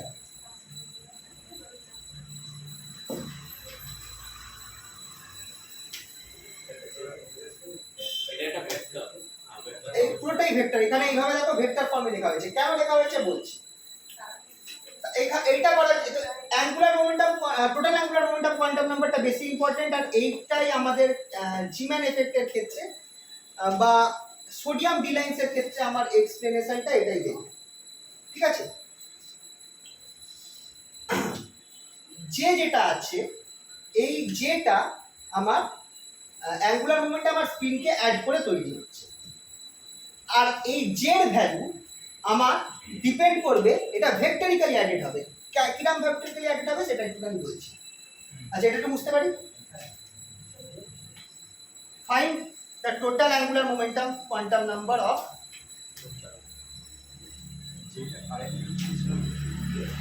ওটা আলাদা আছে, ওটাও আছে, কারেন্ট ডেন্সিটি আছে।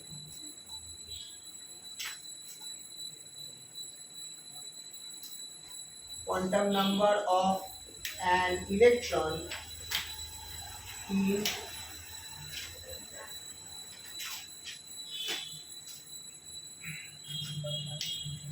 of an atom having electron বা having its electron in d subset। D সাবসেলের মধ্যে ধরো একটা, আচ্ছা এইগুলো কিন্তু আমি ধরে নিচ্ছি যে অ্যাটমটাতে একটা ইলেকট্রন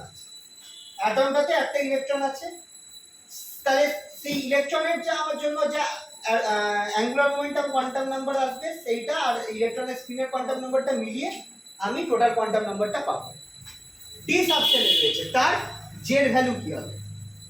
তো এটা আমরা কিভাবে বার করতে পারি, খুব ইম্পর্টেন্ট। ডি সাবসেল has এর ভ্যালু কত হবে ডি এর জন্য বলো?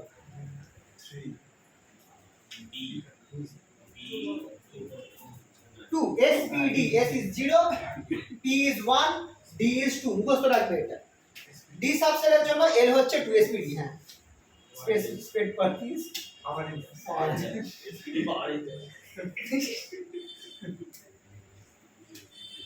এটা দেখলে আমার ওই এসপিডি মনে পড়তো। ছোটবেলায় কেমিস্ট্রি কলেজে স্কুলে কেমিস্ট্রি পড়তাম, তখন ভাবতাম যে জেটেক্সে এসে দেখতে হবে, বাড়ি ফিরতাম আর ওটাই হতো আর 5টার সময়। ছোটবেলায় তো ওইসব থেকেই পড়তে হয়েছে। আর স্পিরিটটা মানে বাকি যত পাওয়ার রেঞ্জার্সের গল্প আছে, স্পিরিটটা কিন্তু বেশ ভালো ছিল, ওভারঅল যত গল্প আছে। আচ্ছা, এবার স্পিন কত হবে? Spin off the electron, spin কত বলো? স্পিন কত?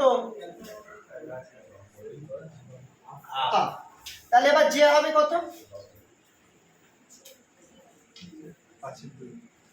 এবার জের যে ভ্যালুটা আছে সেটা আমার এরকম হবে 2 প্লাস হাফ কমা dot dot dot 2 minus half. Dot dot dot বলছি 2 প্লাস হাফ কত হয়? আড়াই। প্লাস হ্যাঁ সেটা ঠিক আছে, মানে 5/2 সরি 5/2। ভুল কি বললাম? হ্যাঁ ঠিক আছে, আমি আড়াইটা শুনে একটু কেচে নিয়েছি, ঠিক আছে। 2 মাইনাস হাফ এই সরি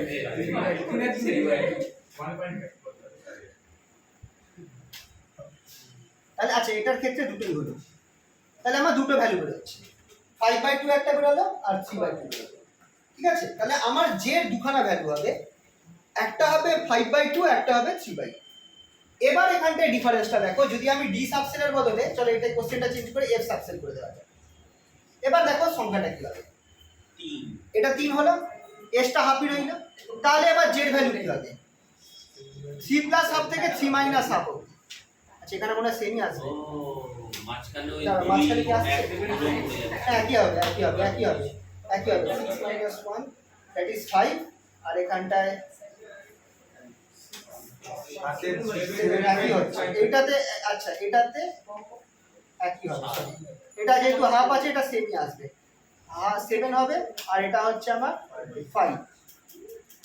আচ্ছা এবার এখানে ডট ডট দেওয়ার কারণটা হচ্ছে যে যদি আমার কথার কথা, এটা পরে আমরা দেখবো কিছু কেসেস আসবে, যদি আমার ইন বিটুইন কোনো হাফ সংখ্যা থেকে যায়, মানে কথার কথা এখানে আমার 7/2 আছে, আমার এখানে যদি আমার লাস্ট সংখ্যা হাফ হতো বা 1/2 হতো, সরি হ্যাঁ 1/2 হতো, তাহলে আমার 7/2 আর 1/2 এর মাঝখানে যত হাফ ভ্যালুস গুলো আছে, হাফ ইন্টিগ্রাল ভ্যালুস, তাদেরকেও লিখতে হতো, মানে 7/2, 5/2, 3/2, 1/2। এইটা হচ্ছে ভেক্টরিক্যালি অ্যাডিশনের কারণ। এবার এইখানটায় এটা আমি দুটোর বেশি দেখাতে পাচ্ছি না, তার কারণ হচ্ছে যে যেহেতু এখানটায় আমি একটা ইলেকট্রনই ধরেছি, কিন্তু এই প্রবলেমটা চলে যাবে যখন আমরা তিনটে ইলেকট্রনের কেস ধরবো, তিনটে ইলেকট্রন বা দুটো ইলেকট্রন অ্যাটমের কেস ধরবো, কমপ্লেক্স স্পেকট্রা যখন আসবে তখন আমরা দেখব যে আমার জেড ভ্যালু যেটা আছে সেই ভ্যালুটা কিন্তু মানে অল পসিবল ভ্যালুস হবে, মানে তুমি সেই এল প্লাস হাফ করো, এল মাইনাস হাফ করো, তার মাঝখানে যতগুলো ভ্যালু আছে, যদি এটা হাফ ইন্টিগ্রাল ভ্যালু দেয় তাহলে তার মাঝখানে সব হাফ ইন্টিগ্রাল ভ্যালু নিতে হবে, আর যদি কোনো ক্ষেত্রে এটা যদি ইন্টিগ্রাল ভ্যালু দেয় সেটাও হবে কিছু ক্ষেত্রে, তখন আমাকে তার মাঝখানে যদি ইন্টিগ্রাল ভ্যালু আছে মানে 1 2 3 4 তাদেরকে দিতে হবে। মানে এটা যদি কথার কথা 5 বেরোলো, কথার কথা এটা 1 বেরোলো, তাহলে 5 4 3 2 1, কিন্তু এটা যদি আমার 5/2 বেরোয় আর এটা যদি আমার 1/2 বেরোয়, তাহলে 5/2 তার মাঝখানে 3/2 তারপর 1/2, মানে মাঝখানের ভ্যালুগুলোকেও নিতে হবে, এই দুটো প্লাস আর মাইনাস তার মাঝখানের ভ্যালু। এটা হাফ ইন্টিগ্রাল বেরোলে মাঝখানের গুলো হাফ ইন্টিগ্রাল ভ্যালু হবে, যেমন 2/2 নিতে পারবে না কারণ সেটা 1 হয়ে যাচ্ছে, আর হাফ ইন্টিগ্রাল রইল না, 4/2 নিতে পারবে না, সেটাও মানে ইন্টিগ্রাল হয়ে যাচ্ছে। কিন্তু এরা যদি ইন্টিগ্রাল ভ্যালু বেরোতো মাইনাস করার পর, যেটা হতে পারে একটা কেসে, তখন আর হাফ স্পিন থাকবে না, সেক্ষেত্রে আমার এখানটায় ইন্টিগ্রাল ভ্যালু বেরোবে, আর ইন্টিগ্রাল কি করে হতে পারে, কারণ দুটো ইলেকট্রন থাকলে তখন আবার স্পিনও এইভাবে যোগ হবে, ওইটাকে বলে কমপ্লেক্স স্পেকট্রা। এখন অবধি আমি কিন্তু রাদারফোর্ড মডেলে সরি বোর মডেলে রয়েছি, যেখানটায় 1 ইলেকট্রন অ্যাটম, বোর মডেল হচ্ছে 1 ইলেকট্রন অ্যাটমের জন্য। এবার আসছে, আচ্ছা এবার দেখো সবথেকে বেস্ট এই বোর সোমারফিল্ড মডেলের এক্সাম্পল রয়েছে, বা যেখানে আমার স্পিন আর ইলেকট্রনের সরি স্পিন আর এটাকে কি বলে জানো, স্পিন আর অ্যাঙ্গুলার মোমেন্টাম এটার অ্যাড হল। খেয়াল করবে বোরের থিওরিতে কিন্তু স্পিন আর অ্যাঙ্গুলার মোমেন্টাম কোনোভাবে কনসিডার করা হয়নি, বোরের থিওরিতে শুধু একটাই কোয়ান্টাম নাম্বার ছিল n, ইলেকট্রন n থেকে n1 থেকে n এর একটা ভ্যালু থেকে অন্য একটা n এর ভ্যালুতে জাম্প করছে। কিন্তু এখন কি হয়েছে, এখন কিন্তু আরো কোয়ান্টাম নাম্বার এসেছে, আরো জিনিস ঢুকেছে। তো এখানে এবার দেখো বোর যেটা থিওরি ছিল সেটা সিঙ্গেল ইলেকট্রন অ্যাটমকে রিপ্রেজেন্ট বোঝাতে পারতো, তার স্পেকট্রাটা মাল্টি ইলেকট্রন অ্যাটমকে বোঝাতে পারতো না। একটা মাল্টি ইলেকট্রন অ্যাটমের এক্সাম্পল হচ্ছে সোডিয়াম। কটা ইলেকট্রন থাকে সোডিয়ামে? 11টা। লাস্ট সেলে কটা থাকে? লাস্ট সেলে একটা ইলেকট্রন আছে। তো এবার এই লাস্ট ভ্যালেন্স সেলের ইলেকট্রনটার যে অ্যাঙ্গুলার মোমেন্টাম হবে টোটাল অ্যাটমটারও তাই হবে। লাস্ট সেলটা ফাইনাল ভ্যালেন্স সেলের যা থাকবে সেটাই আমার টোটাল, কারণ ভেতরের গুলো একে অপরের সাথে ওটা ক্যান্সেল আউট হয়ে যাচ্ছে, শুধু লাস্টে যে থাকছে সেটাই আমার, লাস্ট সেকেন্ড যা থাকবে সেটাই আমার টোটাল অ্যাটমটা মানে অ্যাঙ্গুলার মোমেন্টাম হোক বা ম্যাগনেটিক মোমেন্টকে দেবে।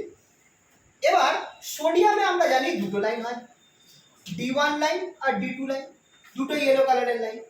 এবার এই দুটো লাইন কেন আসছে? কারণ একটাই তো ইলেকট্রন আছে, সেই ইলেকট্রনটা হায়ার অরবিট থেকে লোয়ার অরবিটে নামবে, তো দুটো লাইন আসার তো কথা নয় একটা, কারণ আমার এটা হচ্ছে 1 নম্বর সেল, 2 নম্বর সেল, 3 নম্বর সেল, তাহলে আমার E3 তে যখন আমার কোনো নামবে, E3 তে N3 তে, বা এটা হচ্ছে N3, ধরো N5 থেকে N3 তে নামলো, N5 থেকে N5 এর ইলেকট্রনটা এনার্জি পেয়ে চলে গেছিল, সেখান থেকে N3 তে নামলো, বা N4 থেকে N3 তে নামলো, তখন আমার একটাই তো ইয়েলো লাইন পাওয়া উচিত, একটাই তো ইয়েলো লাইন পাওয়া উচিত, কিন্তু আমি দুটো লাইন পাচ্ছি। তার মানে কিছু একটা হচ্ছে, আমার এই E3টা ভেঙে যাচ্ছে, স্প্লিট হয়ে যাচ্ছে, একটা 3A হচ্ছে, একটা 3B হচ্ছে, দুটো ডিফারেন্ট এনার্জি। কেন হচ্ছে? এই দুজনই কিন্তু n = 3A, n = 3 অরবিট। না, এটা উইদাউট ম্যাগনেটিক, এখনো ম্যাগনেটিক ফিল্ড নেই। এটা তুমি খেয়াল করবে, আমরা যে সোডিয়াম ডি লাইন যেটা আমরা এক্সপেরিমেন্ট করি, ওটা সোর্স কিন্তু ম্যাগনেটিক ফিল্ডের মধ্যে থাকে না, ইলেকট্রিক ফিল্ড থাকে, ওটা ওই এনার্জিটা দেওয়ার জন্য। সোর্সটাকে ম্যাগনেটিক ফিল্ডে কিন্তু রাখা হয় না, তাও আমরা কিন্তু দুটো লাইন দেখতে পাই, মানে এটা ইনবিল্ট। আর এটা হওয়ার কারণ হচ্ছে অ্যাঙ্গুলার মোমেন্টাম আর স্পিনটা কনসিডার করা হচ্ছে। বোর থিওরিতে কিন্তু কোনো অ্যাঙ্গুলার মোমেন্টাম বা স্পিন কনসিডার করেনি, তাই একটা অ্যাঙ্গুলার, শুধু একটাই কোয়ান্টাম নাম্বার ছিল বোর থিওরিতে n। সোমারফিল্ড যখন ঢুকলেন, ওখানে উনি অ্যাঙ্গুলার মোমেন্টাম আর স্পিন আর টোটাল অ্যাঙ্গুলার মোমেন্টামকে ঢুকিয়ে দিলেন, তখন দেখা গেল যে due to that angular momentum part, আমার এখানটায় energy change, total angular momentum টার্মটার জন্য এনার্জি স্প্লিট হয়ে যাচ্ছে, এনার্জি লেভেল স্প্লিট হচ্ছে। কিরকম এনার্জি লেভেল স্প্লিট হচ্ছে সেটা আমি তোমাদের দেখাচ্ছি। এর জন্য তোমাদের এই সোডিয়াম ডি লাইনের এনার্জি ব্যান্ড ডায়াগ্রামটা দেখতে হবে। খেয়াল করবে, এটা আমার 3 নম্বর অরবিট আছে, 1 নম্বর অরবিট, 2 নম্বর অরবিট, 3 নম্বর অরবিটে, মানে যে ফাইনাল ইলেকট্রনটা সে কি হবে, 3 নম্বর থেকে হায়ার অরবিটে চলে যাবে, আবার 3 নম্বরে ফেরত আসবে, তো 3 নম্বরের অরবিটে সে ফেরত আসবে, সেটার জন্যই তার হবে। তাহলে n এর ভ্যালু অল টাইম আমার 3 থাকছে, n এর ভ্যালু অল টাইম 3 থাকছে। এবার n এর কি কি ভ্যালু পসিবল আছে? n এর 3 হওয়ার জন্য n এর আমার তিনটে ভ্যালু পসিবল আছে, 0, 1 and 0, 1 and 2, n 3, R l এর ভ্যালু স্টার্টিং ফ্রম 0, 1, 2। আচ্ছা, তাহলে আমার 0 এর জন্য আমারটা কি, আমার কি অরবিট হবে? আচ্ছা, এবার আমি একটা ইলেকট্রন আছে, একটা ইলেকট্রন মানে স্পিন কত? হ্যাঁ। এবার তাহলে আমি জে বার করব। এবার আমাকে বলো, 3 এর সাথে আমি হাফ কে, আচ্ছা সরি 0, 3 তো না, এই দুজনের যোগ হয়, 0 এর সাথে হাফ যোগ করলে আমি কি পাবো? একটা আমি হাফ পাবো, একটাই পাবো। এখানে ম্যাগনেটিক টার্মটা ঢোকানো হচ্ছে না, শুধু হাফ, ঠিক আছে, মানে প্লাস মাইনাস হাফকে আমি একটাই ধরেছি, কিন্তু 1 এর সাথে যখন আমি হাফকে যোগ করবো, আমি কটা টার্ম পাবো? 3/2 আর হাফ। তাহলে আমি এখানটায় দুটো টার্ম পাচ্ছি, এইটার জন্য একটা পাচ্ছি 3/2, একটা টার্ম পাচ্ছি 1/2। কার জন্য? এইটার জন্য। ওকে, বুঝতে পারলে তো? এটা জাস্ট জে বার করছি, জে হচ্ছে টোটাল কোয়ান্টাম নাম্বার, এল আর এস যোগ করে, আমি বলেছি কি ভেক্টরিক্যালি অ্যাডেড হয়, তার মানে এটা যোগ, মানে এইটা প্লাস এটা করব, এটা মাইনাস এটা করব, দুটো ভ্যালু বসাবো, রাইট? এবার আমার এখানে 2 আছে, 2 আর হাফ যোগ হবে আর বিয়োগ হবে, কি কি বলবে ওদের? 5/2। তাহলে এবার আমার সেল দেখো, সবগুলো n3 এর জন্য। এবার তুমি আমার সেল সংখ্যাগুলো দেখো, এই সেলগুলো আমার এরকম আসছে, নিজেরটাই প্লাস আপ মাইনাস আপ বলুন না কেন? না এখানটা আমি না প্লাস আপ মাইনাস আপ কোথাও করি, 0 তো, 0 প্লাস আপ 0 এর জন্য আমার এখানে হাফই হবে। আর না, এবার এখানে খেয়াল করো, তাহলে যদি তুমি মাইনাস টার্মটা ধরো, তাহলে মানে 0 এর সাথে একটাই হবে, 0 এর সাথে একটাই হবে, 0 যদি থাকে, একমাত্র তোমার যদি কোনো নাম্বার থাকে, তাহলে তোমার ভেক্টরিক্যালি অ্যাডেড করে, মানে তুমি খেয়াল করো, তুমি নেগেটিভ ভ্যালু নিচ্ছ না, তাহলে তুমি যদি এখানটায় হাফ আর মাইনাস হাফ না, তাহলে এখানেও তোমার চারটে ভ্যালু নিতে হবে, plus half, minus half, plus 3/2, minus 3/2। মানে এটা ম্যাগনেটিক বাদ গুলো তো মাইনাস গুলো আসছেই না, 1 মাইনাস হাফ করলে তো হাফই হচ্ছে, এখানে 0 মাইনাস হাফ করলে তো মাইনাস হাফ হয়ে যাবে। না এটাকে অ্যাকচুয়ালি ভেক্টরিক্যালি না, ডাইরেকশনটা আমি কনসিডার করছি না, ভ্যালুটা নিচ্ছি, ভ্যালুটা নিচ্ছি, পসিবল ভ্যালু। হ্যাঁ এটা দুটো পসিবল ভ্যালু, এখানে প্লাস মাইনাসকে আমি একটা ধরছি, আমি ডাইরেকশন জাস্ট চেঞ্জ হচ্ছে, প্লাস মাইনাস ডাইরেকশনকে রিপ্রেজেন্ট করছে, কিন্তু ভ্যালু তো দুটো আলাদা হবে। যদি তুমি 1 আর হাফ কে যোগ করো ভেক্টরিক্যালি, কিন্তু দুটো আলাদা ভ্যালু পাচ্ছ। সিমিলারলি এটাতে 2 আর হাফ কে যোগ করলে তুমি ভ্যালু দুটো আলাদা পাচ্ছ, ডাইরেকশন এখানে ম্যাটার করছে। ডাইরেকশনটা নিলে তখন এটা দুটো এটাও দুটো প্লাস, বুঝতে পারলে তো? তাহলে আমার স্টেটস গুলো কি কি আছে? প্রথম স্টেটটা হচ্ছে 3 0 মানে কত? এস স্টেট 3s হাফ, যে ভ্যালুটা এরকম ভাবে নিচে লিখতে হবে। এটার জন্য p মানে 1 মানে p 3p হাফ, আর এটার জন্য 3p 3/2, এটার জন্য d 3d হাফ 3/2 সরি, আর এটা হচ্ছে 3d 5/2। এই যে প্রত্যেকগুলোর আলাদা আলাদা এনার্জি আছে, এই প্রত্যেকগুলো আলাদা আলাদা এনার্জি রয়েছে। ডি লাইনটা তোমার আসছে যখন তোমার পি হাফ থেকে তোমার এস এ ইলেকট্রনটা আসছে, তখন তুমি d1 লাইন পাচ্ছ, যখন p3/2 থেকে তোমার এস এ আসছে তখন তুমি d2 লাইন পাচ্ছ। এই কারণে সোডিয়ামের দুটো লাইন দেখা যায়, দুটোই কাছাকাছি, কারণ দুটোই পি স্টেট থেকে আমার এস স্টেটে আসছে, কিন্তু দুজনের ওয়েভলেন্থ আলাদা, মানে হাই রেজলিউশনে দেখলে দুটো আলাদা কালার দেখতে পাবে। খুবই ইম্পর্টেন্ট পিকচার দেখবে নোটের মধ্যে দেওয়া রয়েছে, explanation of double end structure of sodium lines দেওয়া রয়েছে হেডিং, খুবই ইম্পর্টেন্ট প্রশ্ন আসে এখান থেকে, এই পুরো ছবি আঁকতে হবে যেরকম ভাবে বইতে দেওয়া রয়েছে। মেইনলি d1 আর d2 এইটা, এছাড়াও আরো দুখানা দেওয়া রয়েছে, একটা হচ্ছে তোমার এইখান থেকে আমার কত নম্বরে নামছে জানো, দুটো এখানে নামছে, একটা এখানে নামছে, একটা এখানে নামছে, আর একটা সম্ভবত এখান থেকে নিচে, হ্যাঁ একটা এখানে নামছে, এই দুটো রয়েছে।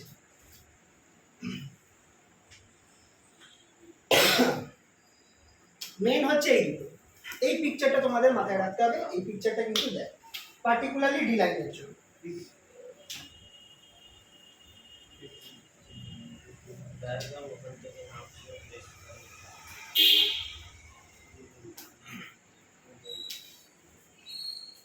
স্যার বলো।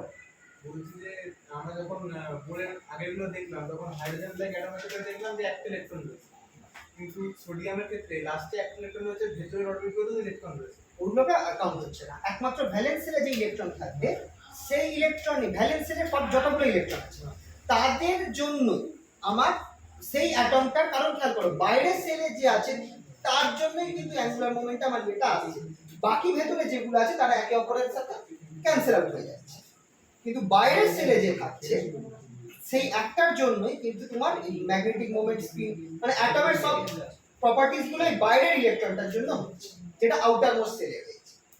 ঠিক আছে, তো এটা ছিল সোডিয়াম ডি লাইন। সোডিয়ামটাও মাল্টি ইলেকট্রন অ্যাটম, কিন্তু তার লাস্ট সেলে একটা ইলেকট্রন রয়েছে, তাই এটাও হাইড্রোজেনের মতোই হয়ে যাচ্ছে। কিন্তু কি হতো যদি আমি সোডিয়ামের ঠিক পরে যে আছে তাকে নিতাম, হ্যাঁ মানে যেখানে আমার দুটো ইলেকট্রন আছে ভ্যালেন্স সেলে, বা যেখানে আমার তিনটে ইলেকট্রন আছে ভ্যালেন্স সেলে, সেইগুলো চলে যাচ্ছে কমপ্লেক্স স্পেকট্রাল পার্ট। এই উপরের লাইনগুলো কিভাবে জানবো? যতগুলো যে আছে প্রত্যেকের আলাদা আলাদা এনার্জি, এইটা মাথায় রাখো। টোটাল অ্যাঙ্গুলার কোয়ান্টাম নাম্বারের জন্য আলাদা আলাদা এনার্জি লাইক হবে। খেয়াল করো বোর বলেছিল শুধুমাত্র এন এর জন্য আলাদা আলাদা এনার্জি হবে, এটা বোর থিওরি। এন এর জন্য খেয়াল করো বোর থিওরি কিন্তু কমপ্লিট নয়, it is only for hydrogen atoms, hydrogen আর hydrogen like single electron atom. তো ওনার ক্ষেত্রে এনটা যেটা ছিল সেটাই কিন্তু আমার এনার্জিকে রিপ্রেজেন্ট করছিল, কিন্তু এখন চেঞ্জ হয়ে গেছে ব্যাপারটা, এখন দেখা যাচ্ছে যে না, এনার্জি আরো অনেক কিছুর উপর নির্ভর করে, এখন দেখা যাচ্ছে টোটাল অ্যাঙ্গুলার কোয়ান্টাম নাম্বারের উপর এনার্জি নির্ভর করে যাচ্ছে, জেড ভ্যালু আলাদা আলাদা হওয়ার জন্য আলাদা আলাদা এনার্জি থাকবে, জেড ভ্যালু আলাদা, এটাকে তোমাকে কিন্তু অ্যাটমটাকে ম্যাগনেটিক ফিল্ডে বা ইলেকট্রিক ফিল্ডে রাখার দরকার নেই, নর্মাল অবস্থাতে জেড আলাদা আলাদা ভ্যালুর জন্য, যেটা আমার অ্যাঙ্গুলার মোমেন্ট আমার স্পিনের জন্য আসছে, আমার আলাদা আলাদা এনার্জি লেভেলস আসছে। এরপর যদি এটাকে ম্যাগনেটিক ফিল্ডে রাখা হয় তখন আবার এগুলো স্প্লিট হবে, সেটা আসবে, সেটাও আসে পরীক্ষায় আসে, ডি লাইনের স্প্লিটিং অ্যানোমালাস চিমেন, তখন দেখবে এইটা দুটো স্প্লিট হয়েছে, কি আয়ো স্যার ডি লাইনের স্প্লিটিং অ্যানোমালাস চিমেন এফেক্ট, দু রকম চিমেন এফেক্ট হয়, একটা নরমাল চিমেন এফেক্ট, একটা অ্যানোমালাস চিমেন এফেক্ট। তো দেখবে তখন এইটা দুটো লাইনে স্প্লিট হয়েছে, এটা চারটে লাইনে স্প্লিট হয়েছে, দুটো চারটে নাকি তিনটে ছয়, দুটো চারটে সব, এটা দুটোতে এটা চারটে স্প্লিট হয়েছে, আর তার জন্য আরো বেশি লাইন স্প্লিটটা দেখা যায়। ওর পিকচারটাও তোমাদের অ্যানোমালাস চিমেন এফেক্টের তোমাকে ইয়ে দেবে, কি বলে পরীক্ষায় আসবে, কারণ লেখ বোঝাও, বিশাল বড় একটা ক্যালকুলেশন আছে সেইটা, তারপর তোমাদেরকে সোডিয়াম অ্যাটমের জন্য যে স্প্লিটিং হচ্ছে অ্যানোমালাস চিমেন এফেক্টের জন্য সেইটা তোমাদের দেখাতে হবে। তখন দেখবে এই লাইনটা দুটো ভাগে ভাগ হচ্ছে, এই লাইনটা চারটে ভাগে, সরি হ্যাঁ এটা দুটোতে ভাগ হচ্ছে, এটা মনে হয় দুটোতে ভাগ হবে, মানে হাফ গুলো দুটোতে ভাগ হবে, 3/2টা চারটে ভাগ হবে, চারটে। ওইটা বলছি যে ডি থেকে যে বিতে নামছে না দাগগুলো আমি ও এইটা ওটা দেখো, ওটা অনেক রকম হতে পারে, মেইনলি D1 D2 এই দুটো, মেইনলি D1 D2 এই দুটো, বি থেকে এসে গেছে। এবার দেখো এখানটা একটা কেস আছে, তোমার কিন্তু একই একই লাইনে নামছে না, কিন্তু যেমন তুমি দেখো 3P থেকে 3P তে নামছে না, 3P থেকে 3P তে নামছে না, P থেকে এসে নামছে, P থেকে এস, P থেকে এস, তারপর ডি থেকে তোমার পি তে নামছে, ডি থেকে তোমার নিচের পি তেও নামছে, কিন্তু ডি থেকে ডি, 3D থেকে 3D তে নামছে না, 3D থেকে আবার পি তে নামছে। তো এরকম আরো পসিবল লাইন আছে, কিছু কিছু একটা সিলেকশন আছে জিরো প্লাস ওইখানে তো 3D না, আরো একটা করে সিলেকশন রুল আছে, একটা সিলেকশন রুল, এবার এইখানে সেই সিলেকশন রুলটা লাগবে কিনা জানি না, তোমার মানে এই চেঞ্জটা হবে প্লাস মাইনাস n +±1, না আমি Zero যেটা plus বলছি স্যার 3D তে দুটো পার্ট রয়েছে, দুটো লাইন রয়েছে, সেই দুটো লাইনের মধ্যেও তো চেঞ্জ হতে পারে, কারণ মানে না কি বলছে এই দুজনের মধ্যে হ্যাঁ। না, সেটা হচ্ছে না, খেয়াল করো, P থেকে 3P থেকে 3P তে যাচ্ছে না, 3D থেকে 3D তে যাচ্ছে, এটা সিলেকশন রুল থাকে। তো এবার এইখানটায় ওই সিলেকশন রুলটা অতটা পরে কিছু ক্ষেত্রে বলে দেবো, ওটা আলাদা আলাদা জায়গায় আলাদা আলাদা রকম হবে। আপাতত তোমরা এই পিকচারটা, এই কটা পিকচার কিন্তু মানে বইতে ছবি আঁকার এগুলো কিন্তু ডাইরেক্ট প্রশ্ন আসে, মানে তোমাদেরকে আঁকতে বলবে, এগুলো দেখো এগুলো মুখস্থ করতে হবে, কিছু করার নেই, এগুলো মুখস্থ করতে হবে, এগুলো ডাইরেক্ট প্রশ্ন আসে, কি বল এগুলো ডাইরেক্ট প্রশ্ন আসে। হ্যাঁ এই সিলেকশন রুলটা মানে একটা সংখ্যার বেশি হবে না, প্লাস মাইনাস এরকম কিছু একটা ব্যাপার আছে, এরকম কিছু একটা আছে, সেটা এই মোমেন্টে আমার মনে নেই। যেমন 3D থেকে 3P তে আসছে, কিন্তু D থেকে এসে আই থিংক জাম্প করতে পারবে না, বড় জাম্প দিতে পারবে না, P থেকে এসে আসছে, কিন্তু P to P, 3P থেকে 3P তে জাম্প হবে না, D থেকে P তে জাম্প হবে, কিন্তু হ্যাঁ D থেকে P তে হচ্ছে, D থেকে এসে হচ্ছে, আর মানে বাড়ি থেকে বেশি দূর যাওয়া যাবে এরকমই একটা ব্যাপার আছে। না এরকম একটা থিওরি মানে একটা সিলেকশন রুল আছে, যখন অ্যানোমালাস চিমেন এফেক্ট করাবো তখন ওটা বলবো। আচ্ছা আপাতত এইটা বুঝতে পারলে তো, এই আইডিয়াটা কিন্তু মেন আইডিয়া। বোর থিওরিতে শুধুমাত্র এনার্জি ভ্যারিয়েশন হচ্ছিল প্রিন্সিপাল কোয়ান্টাম নাম্বারের জন্য, বোর সুপারফিল্ড থিওরিতে দেখা যাচ্ছে যে আমার angular total angular momentum quantum নাম্বারের জন্য আলাদা আলাদা জি এর ভ্যালুর জন্য আলাদা আলাদা এনার্জি হয়, আর এই জন্যই আমরা সোডিয়ামের এই পার্টিকুলারলি দুটো P½ থেকে S½ আর P3/2 থেকে S3/2 তে এই দুটোর জন্যই আমি D1 আর D2 লাইন লিখি, ওই দুখানা লাইন যেটা আমি বললাম, কিন্তু দুটোই যেহেতু P থেকে D তে যাচ্ছে খুব কাছাকাছি লাইন, মানে তাদের মধ্যে ওয়েভলেন্থের ডিফারেন্সটা খুবই কম হয়, তাই জন্য দুটোই প্রায় ইয়েলোই দেখবো, কিন্তু মানে একটুখানি বলবে হয়েছে। আচ্ছা একটুখানি বলিয়ে ছেড়ে দিচ্ছি আজকে, সেটা হচ্ছে কমপ্লেক্স স্পেকট্রাম টেস্ট। কমপ্লেক্স স্পেকট্রামতে কি হবে, যদি আমার একাধিক ইলেকট্রন থাকে, মানে যদি আমার লাস্টে দুটো ইলেকট্রন, লাস্ট অরবিটে যদি আমার দুটো ইলেকট্রন থাকে, তখন আমার কি হবে, আচ্ছা এটা ধরো আমার n = 3, এবার এটা n = 3 এর জন্য আমার এর ভ্যালু কি হতে পারে, 0 হতে পারে, হাফ হতে 1 হতে পারে, আর 2 হতে পারে, কথা বলছি 0 1 আর 2 হতে পারে। এবার যেহেতু দুটো আছে, এবার আমরা দেখো ফার্স্ট ইলেকট্রন 1 যেটা আছে, ধরো এটা E1 আর এটা E2, দুটো ইলেকট্রন আছে, এবার হতেই পারে যে E1টা আমার জিরো লেভেলে রয়েছে, মানে এস স্টেটে রয়েছে। আর E2 যেটা আছে সেটা আমার 1 নম্বর স্টেটে রয়েছে। E1 টা জিরো স্টেটে রয়েছে, E2 টা এস স্টেটে রয়েছে, মানে সরি জিরো মানে এস স্টেটে রয়েছে। আর E2 যেটা আছে সেকেন্ড ইলেকট্রনটা সেটা আমার পি স্টেটে, মানে দুজনে এন থার্ড অরবিটেই আছে, থার্ড সেলেই আছে, কিন্তু তাদের সাবসেল আলাদা। সেক্ষেত্রে তাদের টোটাল অ্যাঙ্গুলার মোমেন্টামটা আলাদা হবে। টোটাল অ্যাঙ্গুলার মোমেন্টামটা হবে capital L equals to L1 plus L2। এবার L1 টা কত? 0, L2 টা কত? 1, তাহলে L টা আমার 1ই হলো। তাহলে দুইটা কোনো কাজে লাগবে না, এখানে লাগছে।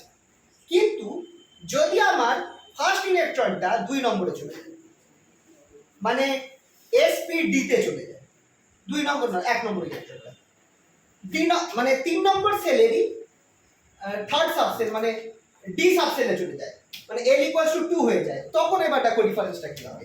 তখন আমার L1 টা কত আছে? 2, আর L2 টা কত? 1।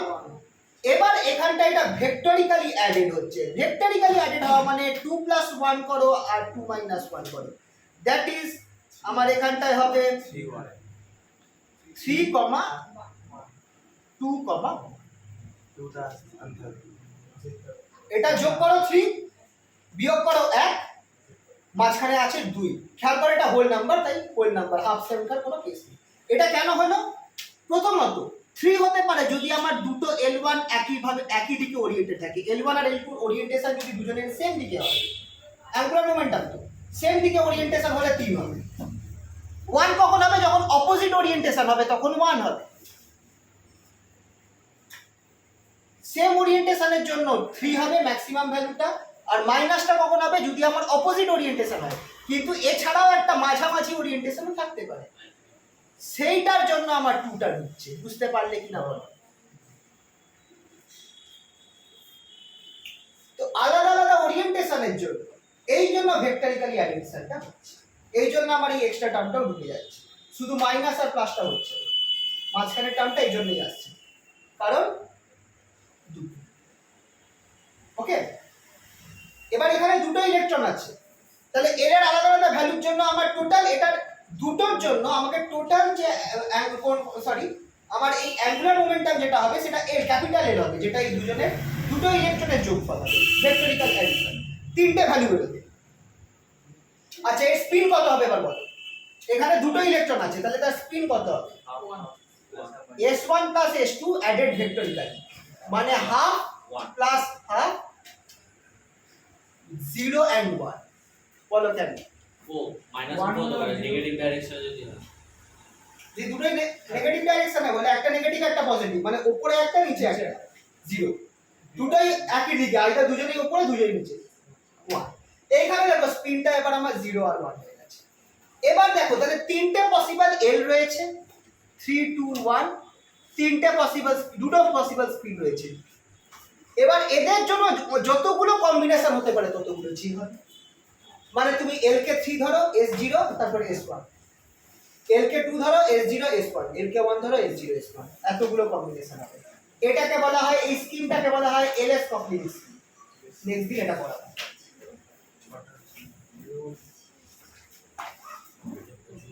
LS কপলিং থেকে নেক্সট দিন এই পার্টটা করাবো। আচ্ছা বলছি, ভালো কথা, এটা কোয়ান্টামের চ্যাপ্টারে নাকি? কোয়ান্টাম